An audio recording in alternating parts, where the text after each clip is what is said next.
Brasileirão WTV no ar mais uma vez pra gente falar da 13ª rodada do Campeonato Brasileiro. Você já sabe, já é padrão aqui do canal. A gente traz análise dos 10 jogos da rodada, tudo que aconteceu de melhor, taticamente, tecnicamente, a ideia dos treinadores. A gente analisa no nosso quadro Visão pra Jogo e junta tudo nesse vídeo aqui que a gente publica sempre depois das rodadas do Brasileirão. 13ª rodada começou no sábado e tô com o Matheus Santana aqui do meu lado, porque os dois primeiros jogos não teve análise no Visão pra Jogo. Mas nem por isso a gente vai deixar passar batido. Vamos começar pelo jogo. E foram jogos Brasília, animados, né, Ale? Jogos animados com muitos gols, né? A gente vai começar em Brasília com esse jogo aqui primeiro, Botafogo e Inter. Danilo contra Bernabé, Danilo contra Carboneiro. Danilo tá jogando muito e o Inter, mais na individualidade do que no jogo coletivo, talvez, ainda conseguiu tirar um ponto do Botafogo, né? Pois é, Ale, eu vou na mesma linha que você, tá? O Internacional no coletivo, o Inter tem um 11 inicial interessante. E, né, os autores dos gols, né, o Bernabé e o Carboneiro, são caras que podem desequilibrar mesmo, né? O Bernabé fez gol no meio de semana na Copa do Brasil, o Inter vive um ano meio turbulento, né? Ainda não embalou da forma como a gente imaginou que pudesse se encaixar ali com o Pesolano. Por outro lado, o Botafogo, ao meu ver, esteve muito próximo da vitória. Acabou deixando escapar, né? Mas o Botafogo tem algumas questões defensivas para ajustar ainda, mas é um time que cria bastante, que tem um volume. A gente vai trazer os números aqui e nos destaques para mim o Danilo é o craque do campeonato até então, mas o Medina também, né, que fez gol na partida muito bem, né, Ale? E eu vou trazer os números aqui pra gente arredondar essa questão então. Posse de bola, tá? Você vê como o jogo na posse de bola foi equilibrado, né? 53 pro Botafogo, 47 pro Inter. Gols esperados, aqui eu vejo uma discrepância, né? A qualidade de oportunidades que o Botafogo teve foi melhor do que as que o Internacional teve, 1.40 contra 0.45. Era pra ter sido 1-0. Pois é, jogo, né? era pra ter sido 1-0. Ou um 2-1, vai.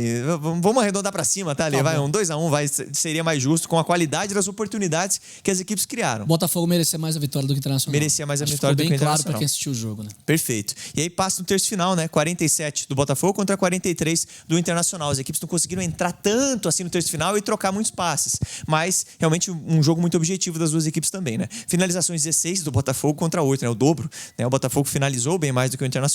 Grandes chances, uma criada pelo Botafogo, nenhuma do Internacional, mesmo sem grandes chances, conseguiu fazer 2 gols. E aí na qualidade dos jogadores individualmente, como a gente citou.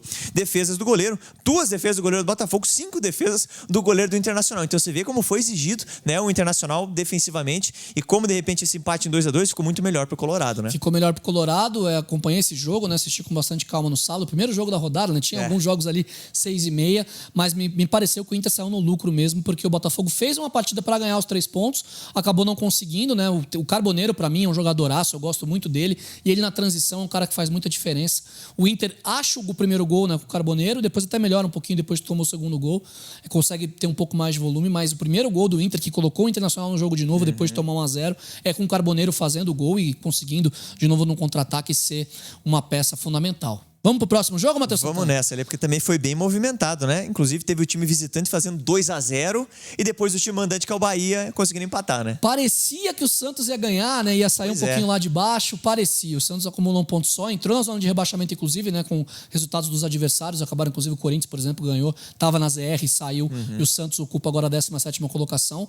Contra um Bahia que dá amostras que vai brigar lá em cima, que faz bons jogos e que vai mal em Libertadores eliminado, vai mal na Copa do Brasil, tomou 3-1 em casa do Remo, fica numa situação muito complicada. E no Brasileiro, onde estava muito bem, tem um tropeço que era meio inesperado, apesar do Bahia não ter tido 100%, né, à disposição, né? Teve alguns problemas aí para enfrentar o Santos, mas o Santos também não tinha o Neymar, né? Pois é meio que um desvio de rota do Bahia, né, nesse momento, né, Ale? São tropeços que a gente não imaginava. Não imaginava que o Bahia fosse perder em casa pro Remo na Copa do Brasil e que contra o Santos eu achei que o Bahia fosse se impor dentro de casa, né? Um time muito impositivo, né? Muito volume de jogo, etc. O Santos aqui na imagem, né, os autores dos gols, né? Roleiser fez 2 gols pro Santos, o Juba fez 1, também teve gol do William José, mas a gente tem 2 destaques aqui das equipes, né, nessa partida principalmente, e já vou trazer os números pra gente depois arredondar aqui também, tá, Ali? 64% de posse do Bahia contra 36% do Santos. Logicamente eu já imaginava o Bahia mais com posse, né, mas principalmente depois do 2-0 do Santos, eu acho que isso se acentuou ainda mais. Gols esperados, 1.24 do Bahia, 2.63 do Santos. Isso mostra como o Santos conseguiu criar oportunidades, tudo bem que foram 2 pênaltis, que aumenta esse número, né, mas mesmo assim, me vem à cabeça aqui uma oportunidade que o Rony perdeu, por exemplo, na cara do gol, que não é oportunidade para perder, né? De repente, naquele momento ali, o Santos poderia encaminhar a vitória. E isso mostra, né? Como o Bahia teve uma posse bem estéril, e os outros números vão até mostrar isso, e o Santos conseguiu ser muito mais incisivo, né? Realmente, foi muito mais agressivo, criou boas oportunidades e melhores oportunidades de gol, né, Ale? Grandes chances, 4 do Santos contra 1 da equipe do Bahia. Então o Santos teve de 4 grandes chances você fazer 2 gols, realmente você poderia ter um aproveitamento melhor, né? Então o Santos acabou saindo talvez não, né? Saiu certamente com esse gostinho amargo pela circunstância do jogo. Não só por tomar o gol no final, mas também pela partida que tinha feito até então, né? E pelas chances que criou e perdeu, né? Não só os pênaltis, tudo bem, os pênaltis, o Roleiser foi competente e guardou os 2, mas teve chances de gol também para conseguir uma vitória fora de casa que seria inesperado, né? Seria uma surpresa. Seria uma grande vitória do Santos e necessária, né? Como você falou, a equipe agora entra na zona de rebaixamento. Tá numa briga ali ferrenha, né? Finalizações, 18 da equipe do Bahia contra 11 do Santos. Por aí já era um cenário que a gente poderia prever, né? Principalmente depois do Santos ter aberto o placar, se retraído um pouquinho mais, o Bahia com mais volume de jogo, né? Defesa do goleiro, 3 para cada lado. Então foram bem exigidos os goleiros de ambas as equipes. E aí a gente entra na questão dos duelos, né? Eu achei bem parelho, tá? Mas o Bahia venceu mais duelos do que o Santos nessa partida.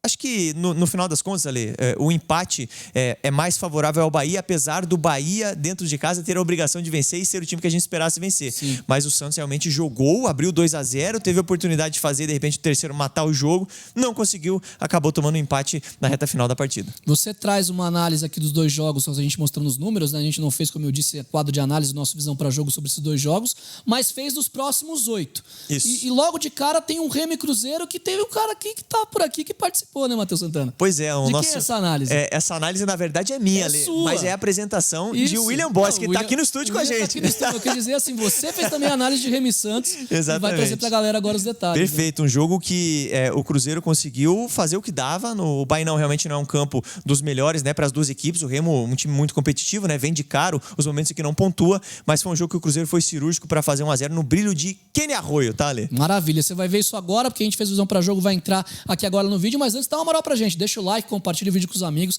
se inscreve aqui no AWTV, passamos a marca, hein, Matheus Santana? Boa. 160 mil inscritos, vamos por mais, tá chegando a Copa do Mundo, começamos o Guia de Copa por aqui, tem muita coisa legal rolando, você pode fazer Pix Solidário para ajudar o projeto aqui no cantinho na tela, você pode fazer parte do clube de membros, que a gente sorteia uma vez por mês aqui uma camisa oficial do seu time para você, se você for, claro, membro do canal e for sorteado. Tem muito benefício aqui no AWTV, o trabalho só tá começando, a gente vai crescer ainda muito mais, tenho certeza. Fique agora com a análise de Matheus Santana e a apresentação do William Borges, de Remo 0, Cruzeiro 1, jogo no Bainão, e daqui a pouco eu volto para chamar também os próximos jogos para vocês. Vamos falar aqui então dessa partida, Will, mostrando primeiro a configuração do time, né? Repara como o Christian bem por dentro, né? Tudo bem que aqui era um momento de marcação, o Remo com a bola do lado oposto, o ponta tem que fechar mesmo. Mas nessa análise, o Christian vai ficar flutuando ali por dentro e com bastante liberdade, tá? Em momentos até para inverter com o Arroyo. Bruno Rodrigues posicionado um pouquinho mais atrás, Caio Jorge mais à frente, você tem o Gerson e o Lucas Romero aqui um pouquinho mais também nesse 4-2-3-1 nesse momento, tá?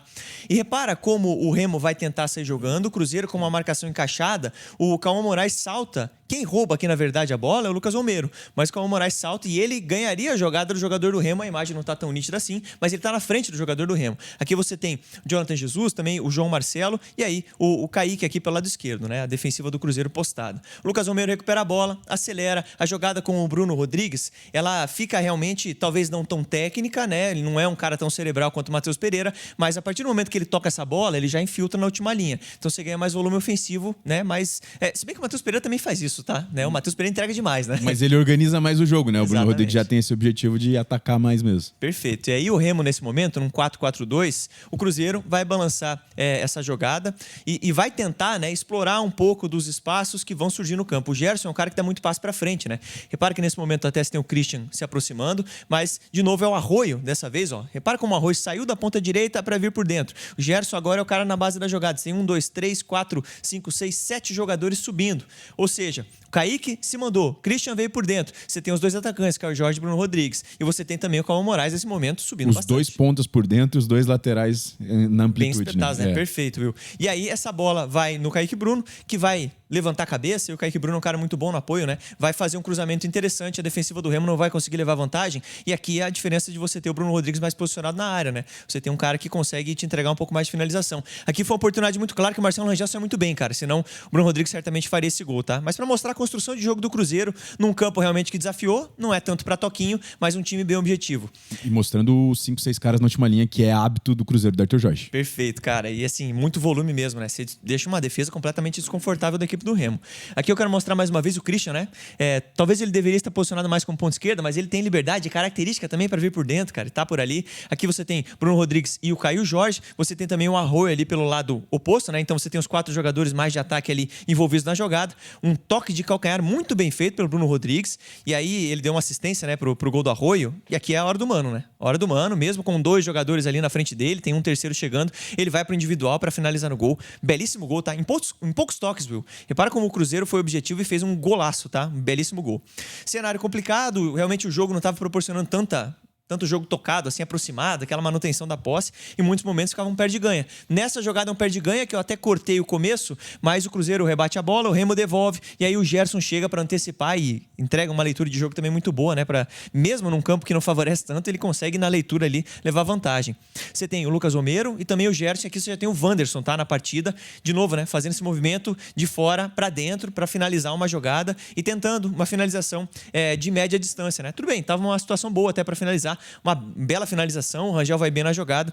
Essa jogada se desenrola e o Cruzeiro continua com a posse. Eu cortei e já mostrei já de uma forma mais objetiva o que o Cruzeiro, depois de alguns toques, vai fazer com essa posse e como se configura também. Aqui os 2 defensores do Cruzeiro, mais os 2 volantes, e nesse caso aqui é até o Christian que está por aqui, né? O Romero vai estar um pouquinho mais aqui pelo outro lado, né? Mais atrás. Aqui sim, aqui está o Romero. E aqui o Christian, né? Se tornando um meia. Repara, como você tem 3 jogadores por dentro, você até coloquei os 2 pontas, né? O Wanderson Arroyo junto com o Caio Jorge nesse momento, e você tem ali 3 jogadores de frente, jogadores mais posicionados. Eu acho que o Caio Jorge já estava fora nesse momento, ainda é o Bruno Rodrigues que está ali, tá? É que daí o Christian veio jogar por dentro, né? Quando saiu o Caio Jorge. Perfeito. E aí eu coloco aqui como, nesse momento, o Lucas Romero perdeu uma janela muito boa de passe, porque o Cauã Moraes estava fazendo um facão ali muito bem feito, tá? Nas costas da defesa do Remo. Repara como tinha condição, né? O Marlon lá tá dando condição por dentro, ou era o Tchamba, enfim, um dos 2. Acho que era o Marlon. Mas esse passe poderia ter entrado. O Romero opta por não fazer isso. O Cruzeiro vai ter paciência, vai trabalhar essa bola, mas repara na dificuldade do campo, né? Em muitos momentos a bola pouco viva, né? Chega viva. Só que aí chega no Gerson, passa pra frente. Você tem a movimentação de novo do Christian, muito bem feita. Você tem, e até vou voltar na marcação aqui pra destacar, 1, 2, 3, 4, 5 jogadores ali muito bem posicionados, mais o Christian. São 6 caras na última linha, o que a gente falou agora há pouco. Os 2 laterais e por dentro os 4 caras mais à frente, né? E aí você tem realmente um campo, um pouco de espaço pro Cruzeiro buscar uma jogada. Aqui o Christian procura a ultrapassagem ali do Cauã Moraes, que apoia bem também, e aí vai ter um cruzamento, você vai ter uma tentativa de finalização que não vai dar tão certo assim. Vai ter um cruzamento, um escanteio pro Cruzeiro, e depois, na sequência da jogada, até corto, né? A jogada que surge de um escanteio, a defesa do Remo tira, mas para mostrar a capacidade também de jogo aproximado do Cruzeiro, de jogo curto, né? Repara como o Gerson vem se colocar numa boa condição ali na entrada da área, e ele tem a movimentação do Kaique Bruno, se eu não me engano, ou do Bruno Rodrigues por ali, mas sim, os 2 estão envolvidos aqui, né? O Kaique Bruno e o Bruno Rodrigues. E aí o Kaique Bruno, no final, ele, depois do Gerson tentar um chapéu, vai conseguir uma finalização para mais uma defesa importante do Marcelo Rangel, né? Uma finalização cruzada. E aí no rebote, volume ofensivo, aquilo que a gente falou, jogadores que dão largura. O Arroyo já está no rebote de novo para manter a posse, para tentar uma jogada individual. Ele vai levar vantagem, naturalmente, sobre o Mike ali, porque tem um X1 muito forte e quase obriga, né, o Marcelo Rangel a ter uma boa defesa. E mesmo assim, os lances continuam, o Cruzeiro ganha essa segunda bola. Então olha quantas vezes o Cruzeiro ganhou a segunda bola, porque teve o escanteio, o início da jogada que você já mostra é o Cruzeiro recuperando a posse lá em cima. Então são 3 situações seguidas que o Cruzeiro tá encurralando, tá em cima do adversário, não deixando o adversário sair. Isso é uma boa estratégia, né, porque você se adapta às circunstâncias do gramado, né, você tendo volume, tendo jogadores ali para pegar um rebote, tendo essa amplitude, né, como o Kaique Bruno finalizou. Do outro lado já estava Arroyo para pegar o rebote. Depois já tinha outro jogador para pegar o rebote por dentro. Então você vai tendo volume dessa forma, né? Eu nem consegui identificar, mas foi o jogador que caiu ali no possível pênalti, digamos, né? Perfeito. E aqui, Will, na sequência da jogada, né, mostrando uma tentativa de construção da equipe do Remo, tá? Teve alguns momentos que o Remo conseguiu, naturalmente, criar situações. Nessa jogada você percebe o Marlon, Tchamba e também o Patrick Choco, né? Aqui posicionado mais para fazer uma saída em 3. O Cruzeiro num 4-5-1 neste momento, mas eu quero destacar a boa marcação do Cruzeiro e até o bom salto aqui do Cauã Moraes nessa jogada. Mas tá encaixadinho. Repara como o Jajá vai dominar essa bola e já tem um contato, né? Já tem o Cauã Moraes chegando para diminuir e nessa ele sofreu até a falta, por isso que eu cortei ali. Agora eu quero mostrar outra situação, como o Remo tentou superar essa marcação do Cruzeiro que estava bem feita, estava bem encaixada, como eu mostrei no lance anterior, através da bola longa, né? E aí também é uma ferramenta, né? Em alguns momentos quando você está pressionado e não consegue sair jogando curto.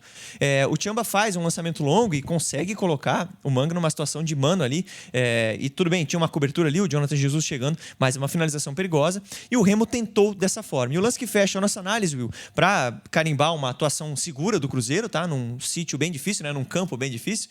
Você tem um 4-2-3-1 da equipe do Cruzeiro. Você tem essa bola, um time bem compacto, né? Pro lado esquerdo, defensivo, mas essa bola é girada aqui pelo lado direito, no Mike. E aí você tem daqui mesmo, né? Nenhuma aproximação do lado esquerdo, ele tem que cruzar essa bola, cara. Você tem, nesse momento, 4 jogadores mais 2, você tem 3 do Remo atacando num segundo pau, e é exatamente lá onde ele vai mandar essa bola. E aqui, realmente, uma jogada ali, mais onde a vitória pessoal da equipe do Remo acontece, né? Você tem um jogador do Remo pulando muito mais alto, e depois quase consegue o gol da vitória com o João Pedro, ó. Repara como ganhou a jogada e foi por muito pouco que não conseguiu esse gol, porque a bola passou por cima. Mas tirando, Will, bola aérea e alguma finalização de fora da área, o Cruzeiro não sofreu não, cara. Foi uma vitória bem convincente da equipe do Cruzeiro, porque se adaptou ao cenário, foi bem estratégico, bem cirúrgico no que precisava ser feito. É questão de entender as limitações também, né? Se a gente fala um Cruzeiro contra o Grêmio, por exemplo, que aí eu acho que foi uma baita partida, ou outras partidas do Cruzeiro dentro de casa, não necessariamente foi uma baita partida, igual eu tô falando, por exemplo, do Grêmio. Vou usar esse exemplo. Mas a questão de entender o cenário, entender a limitação, às vezes, das peças também, de você não ter o Matheus Pereira, que é o cara mais cerebral desse time. Você tinha um João Marcelo na zaga. Dupla de zaga, em teoria, é reserva, né? Eu falo em teoria porque, para mim, o Jonathan Jesus não sei mais se é reserva. Mas, enfim, né? Então, você se adapta. O próprio lateral direito, o Cauã que jogou. Acho que fica... A questão o Cruzeiro tá pontuando. Tá subindo na tabela, acho que era muito mentiroso essa posição. Claro, foi um início de ano muito ruim e justificava estar mal na tabela. Sim. Ponto. Mas naturalmente tá saltando. Queria puxar para você e fazer uma pergunta meio ingrata. O que você espera desse Cruzeiro no Campeonato Brasileiro? Tô ignorando as Copas. Tô falando o que você imagina que o Cruzeiro pode chegar. No sábado a gente também teve um jogo entre São Paulo e Mirassol. São Paulo jogando no brinco de ouro da princesa, mas ganhando como mandante, né? Era o mandante do jogo, tinha um show no Morumbis. São Paulo com gol de Luciano, foi muito bem de novo, pegando um adversário que tá mal, é verdade, mas se mantendo ainda no pilotão de cima da tabela. Análise completinha feita de novo pelo Matheus Santana, mais uma vez com a apresentação do William Borges. Agora, vamos falar sobre essa partida? Vamos nessa, William Borges, já trazendo os 3 zagueiros da equipe do Mirassol contra os 2 atacantes do São Paulo marcando um 4-4-2, né, nesse momento, tentando tirar essa série de bola, mas muito mais ocupando um espaço, fazendo um balanço para a equipe do Mirassol não sair com tanta tranquilidade. Você tem o Igor Formiga e o Reinaldo que apoiam pra caramba, né? Ainda mais com 3 zagueiros aí. Ainda mais por aí, você deu realmente total liberdade, né, Will? Os 2 quase não gostam de apoiar, né? Como a gente sempre traz análise aqui no canal, né? São laterais que são muito ofensivos, né? Mas aqui a configuração defensiva do São Paulo, 4-4-2. E aqui você tem, né, Sabino e também o Rafael Tolói com o Lucas Amon e aí o Wendel, que fez uma partidaça também, tá? Gostei da solidez da equipe do São Paulo. Por dentro você tem o Danielzinho Bobadilha, que te entrega muito combate, né? Repara como o Danielzinho... E aqui esse primeiro lance é para mostrar a tentativa de saída de bola da equipe do Mirassol aqui pela direita com o Igor Formiga e para mostrar como o São Paulo estava encaixado para não deixar essa jogada entrar. E aí o Danielzinho vem e faz um corte aqui, uma jogada até simples que não dá em nada, mas para mostrar como o São Paulo estava com uma marcação bem encaixada, tá? E apostando nessa marcação em alguns momentos, quando a bola entrava mais ao centro, né? Mais no meio campo. Repara como o Calleri vem muito bem para dar esse bote, recupera a bola para a equipe do São Paulo para ganhar uma saída rápida. E aí você vai ter o Arthur já espetando do lado oposto, o Luciano vai bem, né? Para armar essa jogada, para enxergar a movimentação. O Cauli também saindo para jogar, mesmo um pouco mais aberto, mas vindo bastante ao centro, né? E aqui você tem a possibilidade do Arthur, nesse momento, de repente achar devolver o passe no Luciano. Ele vai acabar optando por finalizar no gol. E aqui eu achei que ele deveria ter dado o passe. Mas tudo bem, finalizou no gol, quase fez o gol, tá? É que o Arthur ele é bem chuta-chuta, né? Abriu espaço, ele chuta. Mas é legal porque você mostra inicialmente uma marcação só com os 2 atacantes, mas olha como rapidamente teve 6 caras. Ó, recuperou essa bola com o Calleri aqui, né? Calleri e Luciano. Rapidamente você tinha 6 caras na última linha ali, tanto é que o Arthur teve a opção de finalização e tava limpo até pra finalizar e tinha várias opções de toque, né? Olha, repara, 6 caras. A movimentação foi muito boa, né? Ainda a chegada do Danielzinho junto, cara. Assim, o São Paulo é realmente intenso ali, né? Forte. A equipe do Mirassol tem no lateral do Reinaldo aí também uma jogadinha, né? Repara como ele bate muito forte a bola para encontrar o Shailon aqui por dentro, né? Nas costas do Danielzinho, que tinha saltado ali para fazer algum tipo de marcação, mais pressão, né? E aí ele tem que voltar. O Shailon pega essa bola e tenta acelerar essa jogada. Em alguns momentos, o Mirassol conseguiu, num toque de bola bem interessante, superar a marcação do São Paulo. E aqui é um desses, tá? A gente tem 5 jogadores do São Paulo fazendo um balanço interessante. Você tem o Tolói até tombando junto aqui. Você tem o Lucas Amon ali bem posicionado na jogada. Você tem o próprio Danielzinho, enfim, Bobadilha. Na verdade é o Cauli que tá por dentro aqui. Bobadilha tá lá na jogada. Mas você tem a vitória pessoal do jogador da equipe do Mirassol. E você tem também, como eu falei, o time compacto, tombando, né? Fazendo, e é o que eu quero destacar com essa seta. Como o time tava tombando, pendendo pro lado de lá, até que o Cauli, que é o jogador mais à esquerda, ele estava bem por dentro para fechar esse passe para não entrar. Você tem a possibilidade de novo do Igor Formiga do outro lado para receber essa bola, mas o Mirassol vai tentar num joguinho aproximado, num toco e me voe, né? Naquele tic-tac ali, né? Fazer esse tipo de jogada. E aí o Mirassol, nessa jogada aqui, se não me engano, é o Alisson que tá na jogada, ele finaliza daqui. Ele poderia ter usado o Igor Formiga, tá? Assim como o Arthur poderia ter tocado no Luciano. De repente faltou em algum momento ali um pouco mais de trabalho de bola. Achei o primeiro tempo, principalmente, as equipes um pouco ansiosas, tá? Pra definir essa jogada. Assim. Realmente. E foi o que deu para tirar do primeiro tempo. Muito mais tático, muito mais estudado e de duelos do que principalmente de oportunidades. O segundo tempo já foi melhor jogado, tá? Tivemos mais possibilidades. E aqui começa com uma jogada onde o São Paulo tá bem compacto aqui do lado esquerdo para tentar um joguinho aproximado que o Roger gosta, mas faz uma virada de jogo interessante para também fazer o Mirassol virar, né? E aqui o Lucas Amon recebe esse passe do Tolói e abre a jogada no Arthur. E aí o Arthur tem a X1, tem uma jogada de mano ali bem interessante. Ele puxa para dentro e vai tentar uma fatiada. Só que talvez não tenha sido a melhor das opções, porque o Mirassol estava bem posicionado, com 4 jogadores ali. O São Paulo tinha apenas 2, né? O Caleri e o Cauli, que tá chegando lá pelo fundo, né? E aí a defesa do Mirassol consegue tirar essa jogada, mas o Luciano tá esperto para dominar essa bola já driblando com a perna direita e finalizar no gol. Uma oportunidade interessante para a equipe do São Paulo. Vou mostrar logo na sequência aqui, Will, mais um lance de o São Paulo acelerando bem essa jogada, o Mirassol conseguindo recuperar essa bola e explorando o espaço que o São Paulo deixou. Num primeiro momento, a gente viu o São Paulo com volume ofensivo e, de certa forma, se expõe, né? Quando você sobe bastante o time. Conseguiu concluir aquela jogada em gol. Agora, o Mirassol foi melhor para recuperar essa bola, ter mais possibilidades por dentro, apesar de ter um bate-rebate aqui danado e vai ter mais um depois. Essa bola chega no Reinaldo e aí você tem o Mirassol conseguindo fazer uma transição bem interessante. O passe do Reinaldo aqui é piada, tá? Ele vai muito bem no lance, pega a defesa do São Paulo ali um pouco desguarnecida e aí você tem um gol perdido, apesar da boa saída do goleiro Rafael, tá? Ele foi bem no lance, mas também para mostrar como o jogo estava trocado. Aquela questão, Will, a dificuldade que o jogo te apresenta, né? O jogo estava lá e cá, realmente estava com as duas equipes ali com boas possibilidades.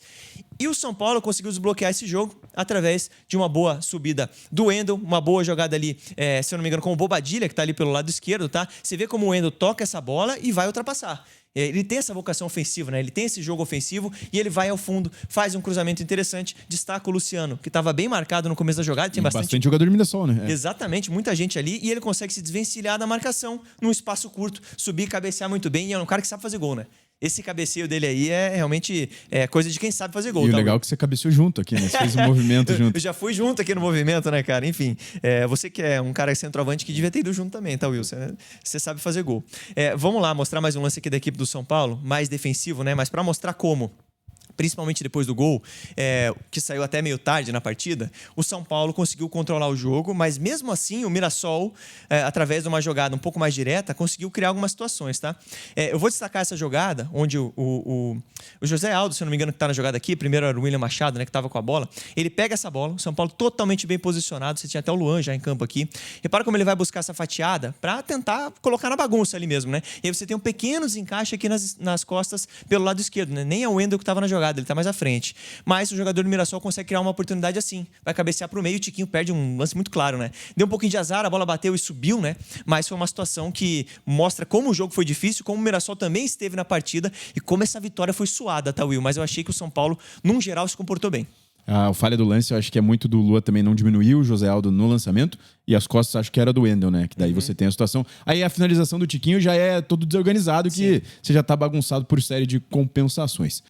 Vamos agora para os jogos do domingo, porque o Grêmio voltou a vencer no Brasileirão, se recupera momentaneamente no campeonato, vencendo o forte Coritiba, time do Fernando Seabra, mas a equipe do Luiz Castro conseguiu, com um jogador a mais durante boa parte do jogo, fazer 1-0, teve 3 gols anulados, e quem traz a análise com todos os detalhes desse jogo, inclusive o bom comportamento do Coritiba na partida, é o Vintianzo Dalicani. Eu tô com ele nessa. Vamos lá, Vintianzo. Vamos nessa. Primeiro é entender as estruturas das duas equipes dentro da arena do Grêmio. O Grêmio tinha uma base de 4 que virava uma base de 3 com as subidas do lateral esquerdo, Pedro Gabriel. Você tem o Pavon, lateral direito, o Wagner Leonardo e o Vieri. 2 zagueiros de saída com o Pedro Gabriel, que não aparece no nosso frame, mas vai aparecer daqui a pouquinho, bem aberto pelo lado esquerdo do gramado. No Coxa, que marcava numa base de um 4-1-4-1. Olha a bola com o Wagner Leonardo. Aqui está o Ronier até por dentro fazendo essa marcação, mas ele inverteu com o Pedro Rocha. 2 volantes, o Leonel Pérez e o Arthur. Arthur. Caras que têm essa saída de bola, o Arthur muito mais, logicamente, né? Com o Pavon mais baixo da dupla de zaga, mais perto da dupla de zaga, e o Pedro Gabriel espetado aqui no gramado pelo lado esquerdo do campo, né? O Pavon vai ter essa bola e a gente vai ver a movimentação que muda a estrutura do Grêmio. Contra um Coxa que marcava com Breno Lopes, Josué, Vini Paulista e aqui era o Ronier, mas nesse lance está o Pedro Rocha, nessa linha de 4, que tem o Thiago Santos como volante atrás dessa linha, mais o Lucas Ronier ou o Pedro Rocha normalmente nessa função de centroavante, né? Essa bola fica bem virada pelo Pavon lá pro Vieri. A gente vê muito claramente a linha de 4 do Grêmio mais 2 volantes. E aí você tem o Pedro Gabriel atacando a linha de fundo, fazendo um movimento de profundidade e fazendo até um movimento complementar, porque ele ataca o fundo, o Amuso desce para buscar essa jogada como esse meia esquerda do Grêmio, mas para formar essa linha de 5 que o Luiz Castro passou a adotar desde o jogo contra o Confiança. O lançamento é bom do Vieri para encontrar lá o Pedro Gabriel bem aberto no gramado, e aqui a gente vê a formação ofensiva do Grêmio e defensiva do Coxa. Pedro Gabriel, Amuso por dentro, Carlos Vinícius na referência,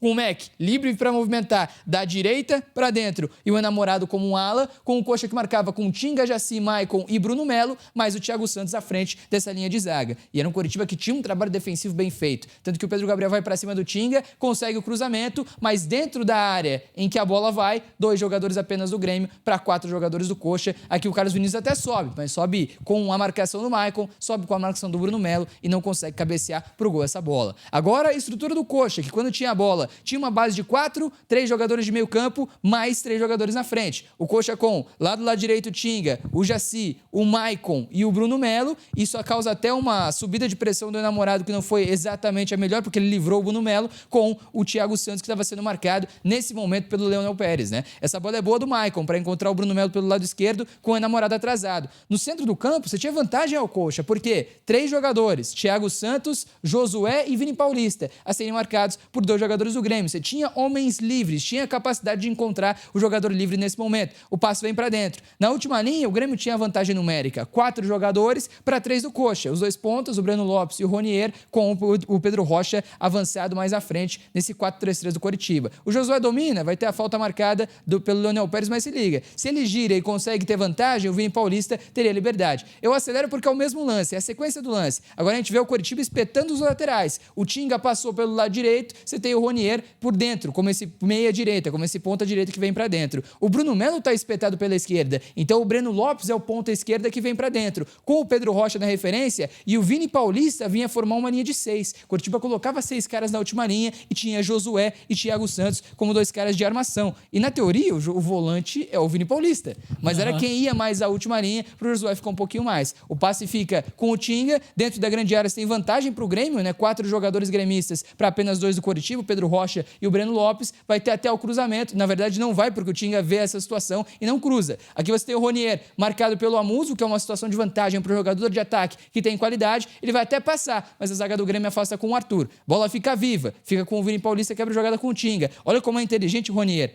Ele viu que o ataque era realmente para povoar a área. Portanto, ele sai da direita e faz a movimentação para pesar a área na segunda trave, para poder gerar esse cruzamento. E aí, olha a situação, que inicialmente era de 4 jogadores do Grêmio para 2 do Coxa, agora é de 2 jogadores do Grêmio, só o Pavon e o Wagner Leonardo, para 4 caras do Coritiba e o enamorado fora dela. Então, esse cruzamento, se ele vem certo, é uma jogada que poderia dar vantagem. Tem o cruzamento do Tinga, a zaga do Grêmio consegue afastar, na sobra o Vini Paulista arremata de perna esquerda e finaliza essa jogada. Então, esses primeiros lances para mostrar como que era o duelo tático desse primeiro tempo, né? Desse começo de jogo sem a expulsão do Bruno Melo. Num Coritiba que vinha tendo vantagem posicional, porque tinha mais superioridades numéricas que o Grêmio conseguia fazer no próprio ataque e que conseguia ter boas chances. Vou entrar em oportunidades nesse cenário. A primeira do Grêmio, cedinho no jogo. Josué é quem desce fazer essa saída, com o Thiago Santos próximo por ali nesse trio de meio-campistas do Coxa, ele vai perder essa bola.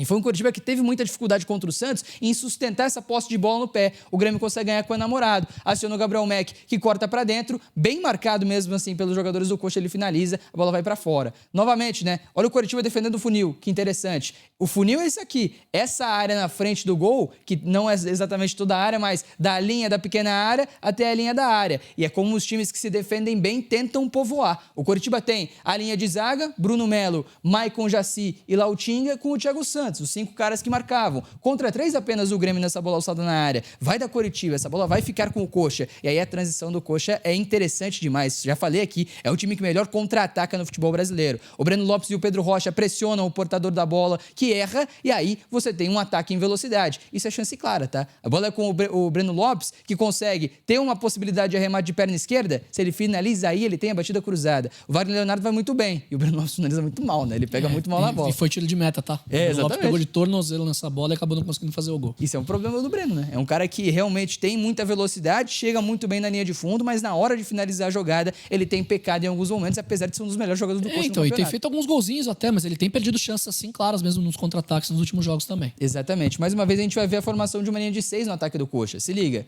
o Coxa com Bruno Melo, agora por dentro você tem o Breno Lopes por lá e o Pedro Rocha mais próximo da ponta esquerda, com o Ronier e com o Tinga espetados, os dois laterais na última linha. Para um Grêmio que teve que marcar em linha de 5 como o Pedro Gabriel descendo e o Amuso acompanhando o Tinga pelo lado direito do gramado. Essa bola vai ficar com o Coxa pelo lado esquerdo e vai movimentar. Você tem até o Josué descendo, o passe tentado para a linha de fundo, não dá certo. Coritiba com o Ronier consegue ganhar essa segunda bola, a pressão pós-perda. E aí o Coxa vai rearmar novamente o seu ataque, com os 2 laterais espetados e 4 caras jogando por dentro, os 6 atacantes, mais o apoio do Vini Paulista. O passe vem bem com o Ronier na linha de fundo, os 2 volantes do Grêmio afundam para marcar esse cruzamento, tanto o Pérez quanto o Arthur, essa bola passa. E aí o Breno Lopes, livre de marcação na entrada da grande área, na inversão dos pontas, finaliza de perna esquerda, mas ela ficou fácil para o Everton nesse lance. Mais um lance ali de transição do como o Coxa. Coritiba no 11 contra 11 teve ainda bastante chance, né, de criar contra o Grêmio, né? Esse até cenário, pra mim 11 tava contra melhor, 11. tá? Nos 30 primeiros minutos até a expulsão do Bruno Melo. Eu também acho, porque é um Grêmio que defensivamente não estava conseguindo encaixar tanto essa marcação, por como o Coritiba colocava muita gente na última linha, gerava vantagens e superioridade numérica, né? E na transição estava conseguindo dificultar para o Grêmio. Nesse momento, os 2 pontas, o Ronier e o Breno Lopes pelo lado esquerdo. 2 contra 3. Na teoria, o Grêmio tem que ter vantagem. Só que você tem o Ronier que vai muito bem na jogada, né? Ele vai para cima da marcação, ele está sendo marcado pelo Leonel Pérez, traz para dentro e aqui ele vê o Josué com as 2 mãos erguidas pedindo a bola, porque o Grêmio afundou todo. Os 2 volantes de novo fizeram um movimento para afundar a área. O Josué tem espaço. Aqui ele poderia ter batido. Não quis bater de primeira. Beleza. Fez o corte. Perna direita. Finaliza, Josué. Não quis finalizar. Aí ele vai tentar uma bola para o Ronier. Esse passe vem bem de perna esquerda do Josué, que é muito bom jogador e articula muito bem. Só que aí tem muito pouco espaço para o Ronier finalizar, né? Essa bola passa por ele, fica num contra o Everton, que vai muito bem para fechar esse ângulo. Que jogou bem de novo, tá, o Everton. Ah, ele foi bem demais. Boa né? partida dele mais uma vez. Então, nesse contexto inicial de jogo, a gente vê um Coritiba acima do Grêmio. Tudo bem, ações equilibradas. O Coritiba mais com vantagem no começo da partida. O Grêmio foi conseguindo equilibrar a parada. Agora, no lance infantil do Bruno Melo, né? O Grêmio conseguiu aí sim ter a vantagem, porque tinha superioridade numérica. Mas vamos lá. O Grêmio teve alguns contextos de superioridade numérica, dá para lembrar do jogo do Atlético Mineiro também recentemente, enfim, outros exemplos, né? E é um time que normalmente aproveita. Isso não é uma regra. Até estava ouvindo bastante da imprensa gaúcha recentemente e os caras falando, pô, mas é complicado, o Grêmio só tem situações de vantagem e aí tá conseguindo, é lógico que vai conseguir. Mas não é bem assim. Tem muito time que com superioridade numérica não consegue aproveitar da vantagem. E o Grêmio está conseguindo. Isso é sim destacável do trabalho do Luiz Castro. E a gente vai ver por quê. Esse é o lance do gol do Grêmio, o gol do Gabriel Mack por dentro, né? Se liga. O Coritiba então começou a marcar com linha de 5, porque o Thiago Santos virou zagueiro. Você tem linha de 3 jogadores com o Vini Paulista, o primeiro volante, Ronier fechando pela esquerda e pela direita e o Josué fechando pela esquerda com o Pedro Rocha. E o Grêmio nessa base de 4-2, com o Pavon segurando mais, o Pedro Gabriel mais livre, com os 2 volantes, o Arthur e o Leonel Pérez. O Pedro Gabriel vai conseguir avançar nessa jogada, conduzir bola para o campo de ataque e encontrar o Arthur por dentro. Olha a marcação do Coxa. 5-3-1, com um jogador a menos nesse momento da partida. O Arthur faz uma boa virada com o Pavon e aí a gente vai ver a situação que resolveu o jogo, que é o X1 do namorado. Ainda assim, essa bola vira, novamente, 4-2. 4 do Grêmio nesse momento, para o Pedro Gabriel, aí sim se tornar o cara da última linha. Ele dá essa bola e enfia para ficar com os 5 jogadores na última linha. Aqui você tem agora o 3-2-5, com o Pavon, o lateral construtor. Isso é uma loucura, a gente vê o Pavon nessa função, né? tá? Não faz sentido na minha cabeça até hoje E isso. tá jogando bem, tá funcionando. Com os 2 volantes, o Pérez e o Arthur, e a linha de 5. Amuso pelo lado esquerdo, o Pedro Gabriel por dentro, com o Gabriel Mack até na referência do ataque e o Carlos Vinícius próximo dele. E aqui, todo mundo para a esquerda para gerar o X1 do Namorado. E, cara, o Namorado nesse X1 é embaçado, tá? É bem diferente. A bola vem no Pérez, ele gira a jogada com o Pavon. O Grêmio muito estagnado. Olha o funil de novo. Olha como o Coritiba protege o corredor central, não deixa com que o Grêmio entre, né? Mas aí a situação da Namorada é interessante. Primeiro num contra o Felipe Jonathan que entrou para compensar a expulsão do Bruno Melo. Ele vai para cima. Agora, Josué e Thiago Santos fecharam. O Felipe Jonathan poderia dar esse bote, não deu. O Namorado resolveu rápido e resolveu muito bem. Fez o cruzamento com todo mundo no X1. Na verdade, o Carlos Vinícius contra 2, porque ele atrai essa marcação com os dois zagueiros do Coxa. O Vini Paulista dormiu na jogada, não acompanhou o Mack, e aí o Tinga está acompanhando o Amuso. O cruzamento vem muito bem também, porque é uma baita jogada do Namorado. E aí o Gabriel Mack,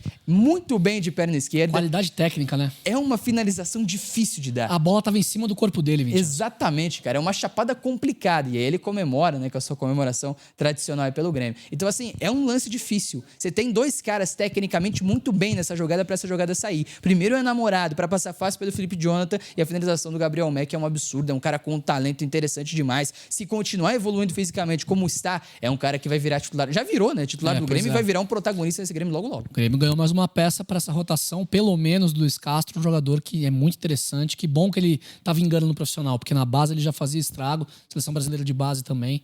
Realmente é um jogador diferente, cara. Sim, total. O Coritiba não parou de jogar no segundo. Apesar de ter um jogador a menos, tentou, se abriu, se expôs. E aí o Grêmio conseguiu fazer gols, né? Eu vou destacar um lance aqui que vai mostrar como o Grêmio colocava muita gente na última linha e dificultava para o Coritiba também fazer essa marcação. Novamente a saída em 4+2, com o Pedro Gabriel mais livre para poder subir, mais livre para poder atacar a última linha, mas o Grêmio passou a não segurar mais o Pavon no segundo tempo, né? Olha o Coritiba marcando no 4-4-1, a inversão do Seabra. Ele coloca o Sherman no jogo, joga com dois laterais direitos, o Ting e o Sherman marcava como um meia-direita, na segunda linha de marcação. E isso, lógico, quando o time estava em bloco baixo, o Sherman vinha, mas isso gerava vantagens para o Grêmio também, né? O Grêmio parou de segurar o Pavon, 2 zagueiros, mais 2 volantes, e aí você tinha os 2 alas bem espetados. Olha o Arthur por dentro, aqui o 2+2 com o apoio de mais um jogador, os 2 alas espetados contra a marcação de 4 jogadores do Coxa, que tirava muito o corredor central, deixava os corredores abertos, mas por dentro ele marcava muito bem. Olha a jogada do Grêmio com 4 caras espetados,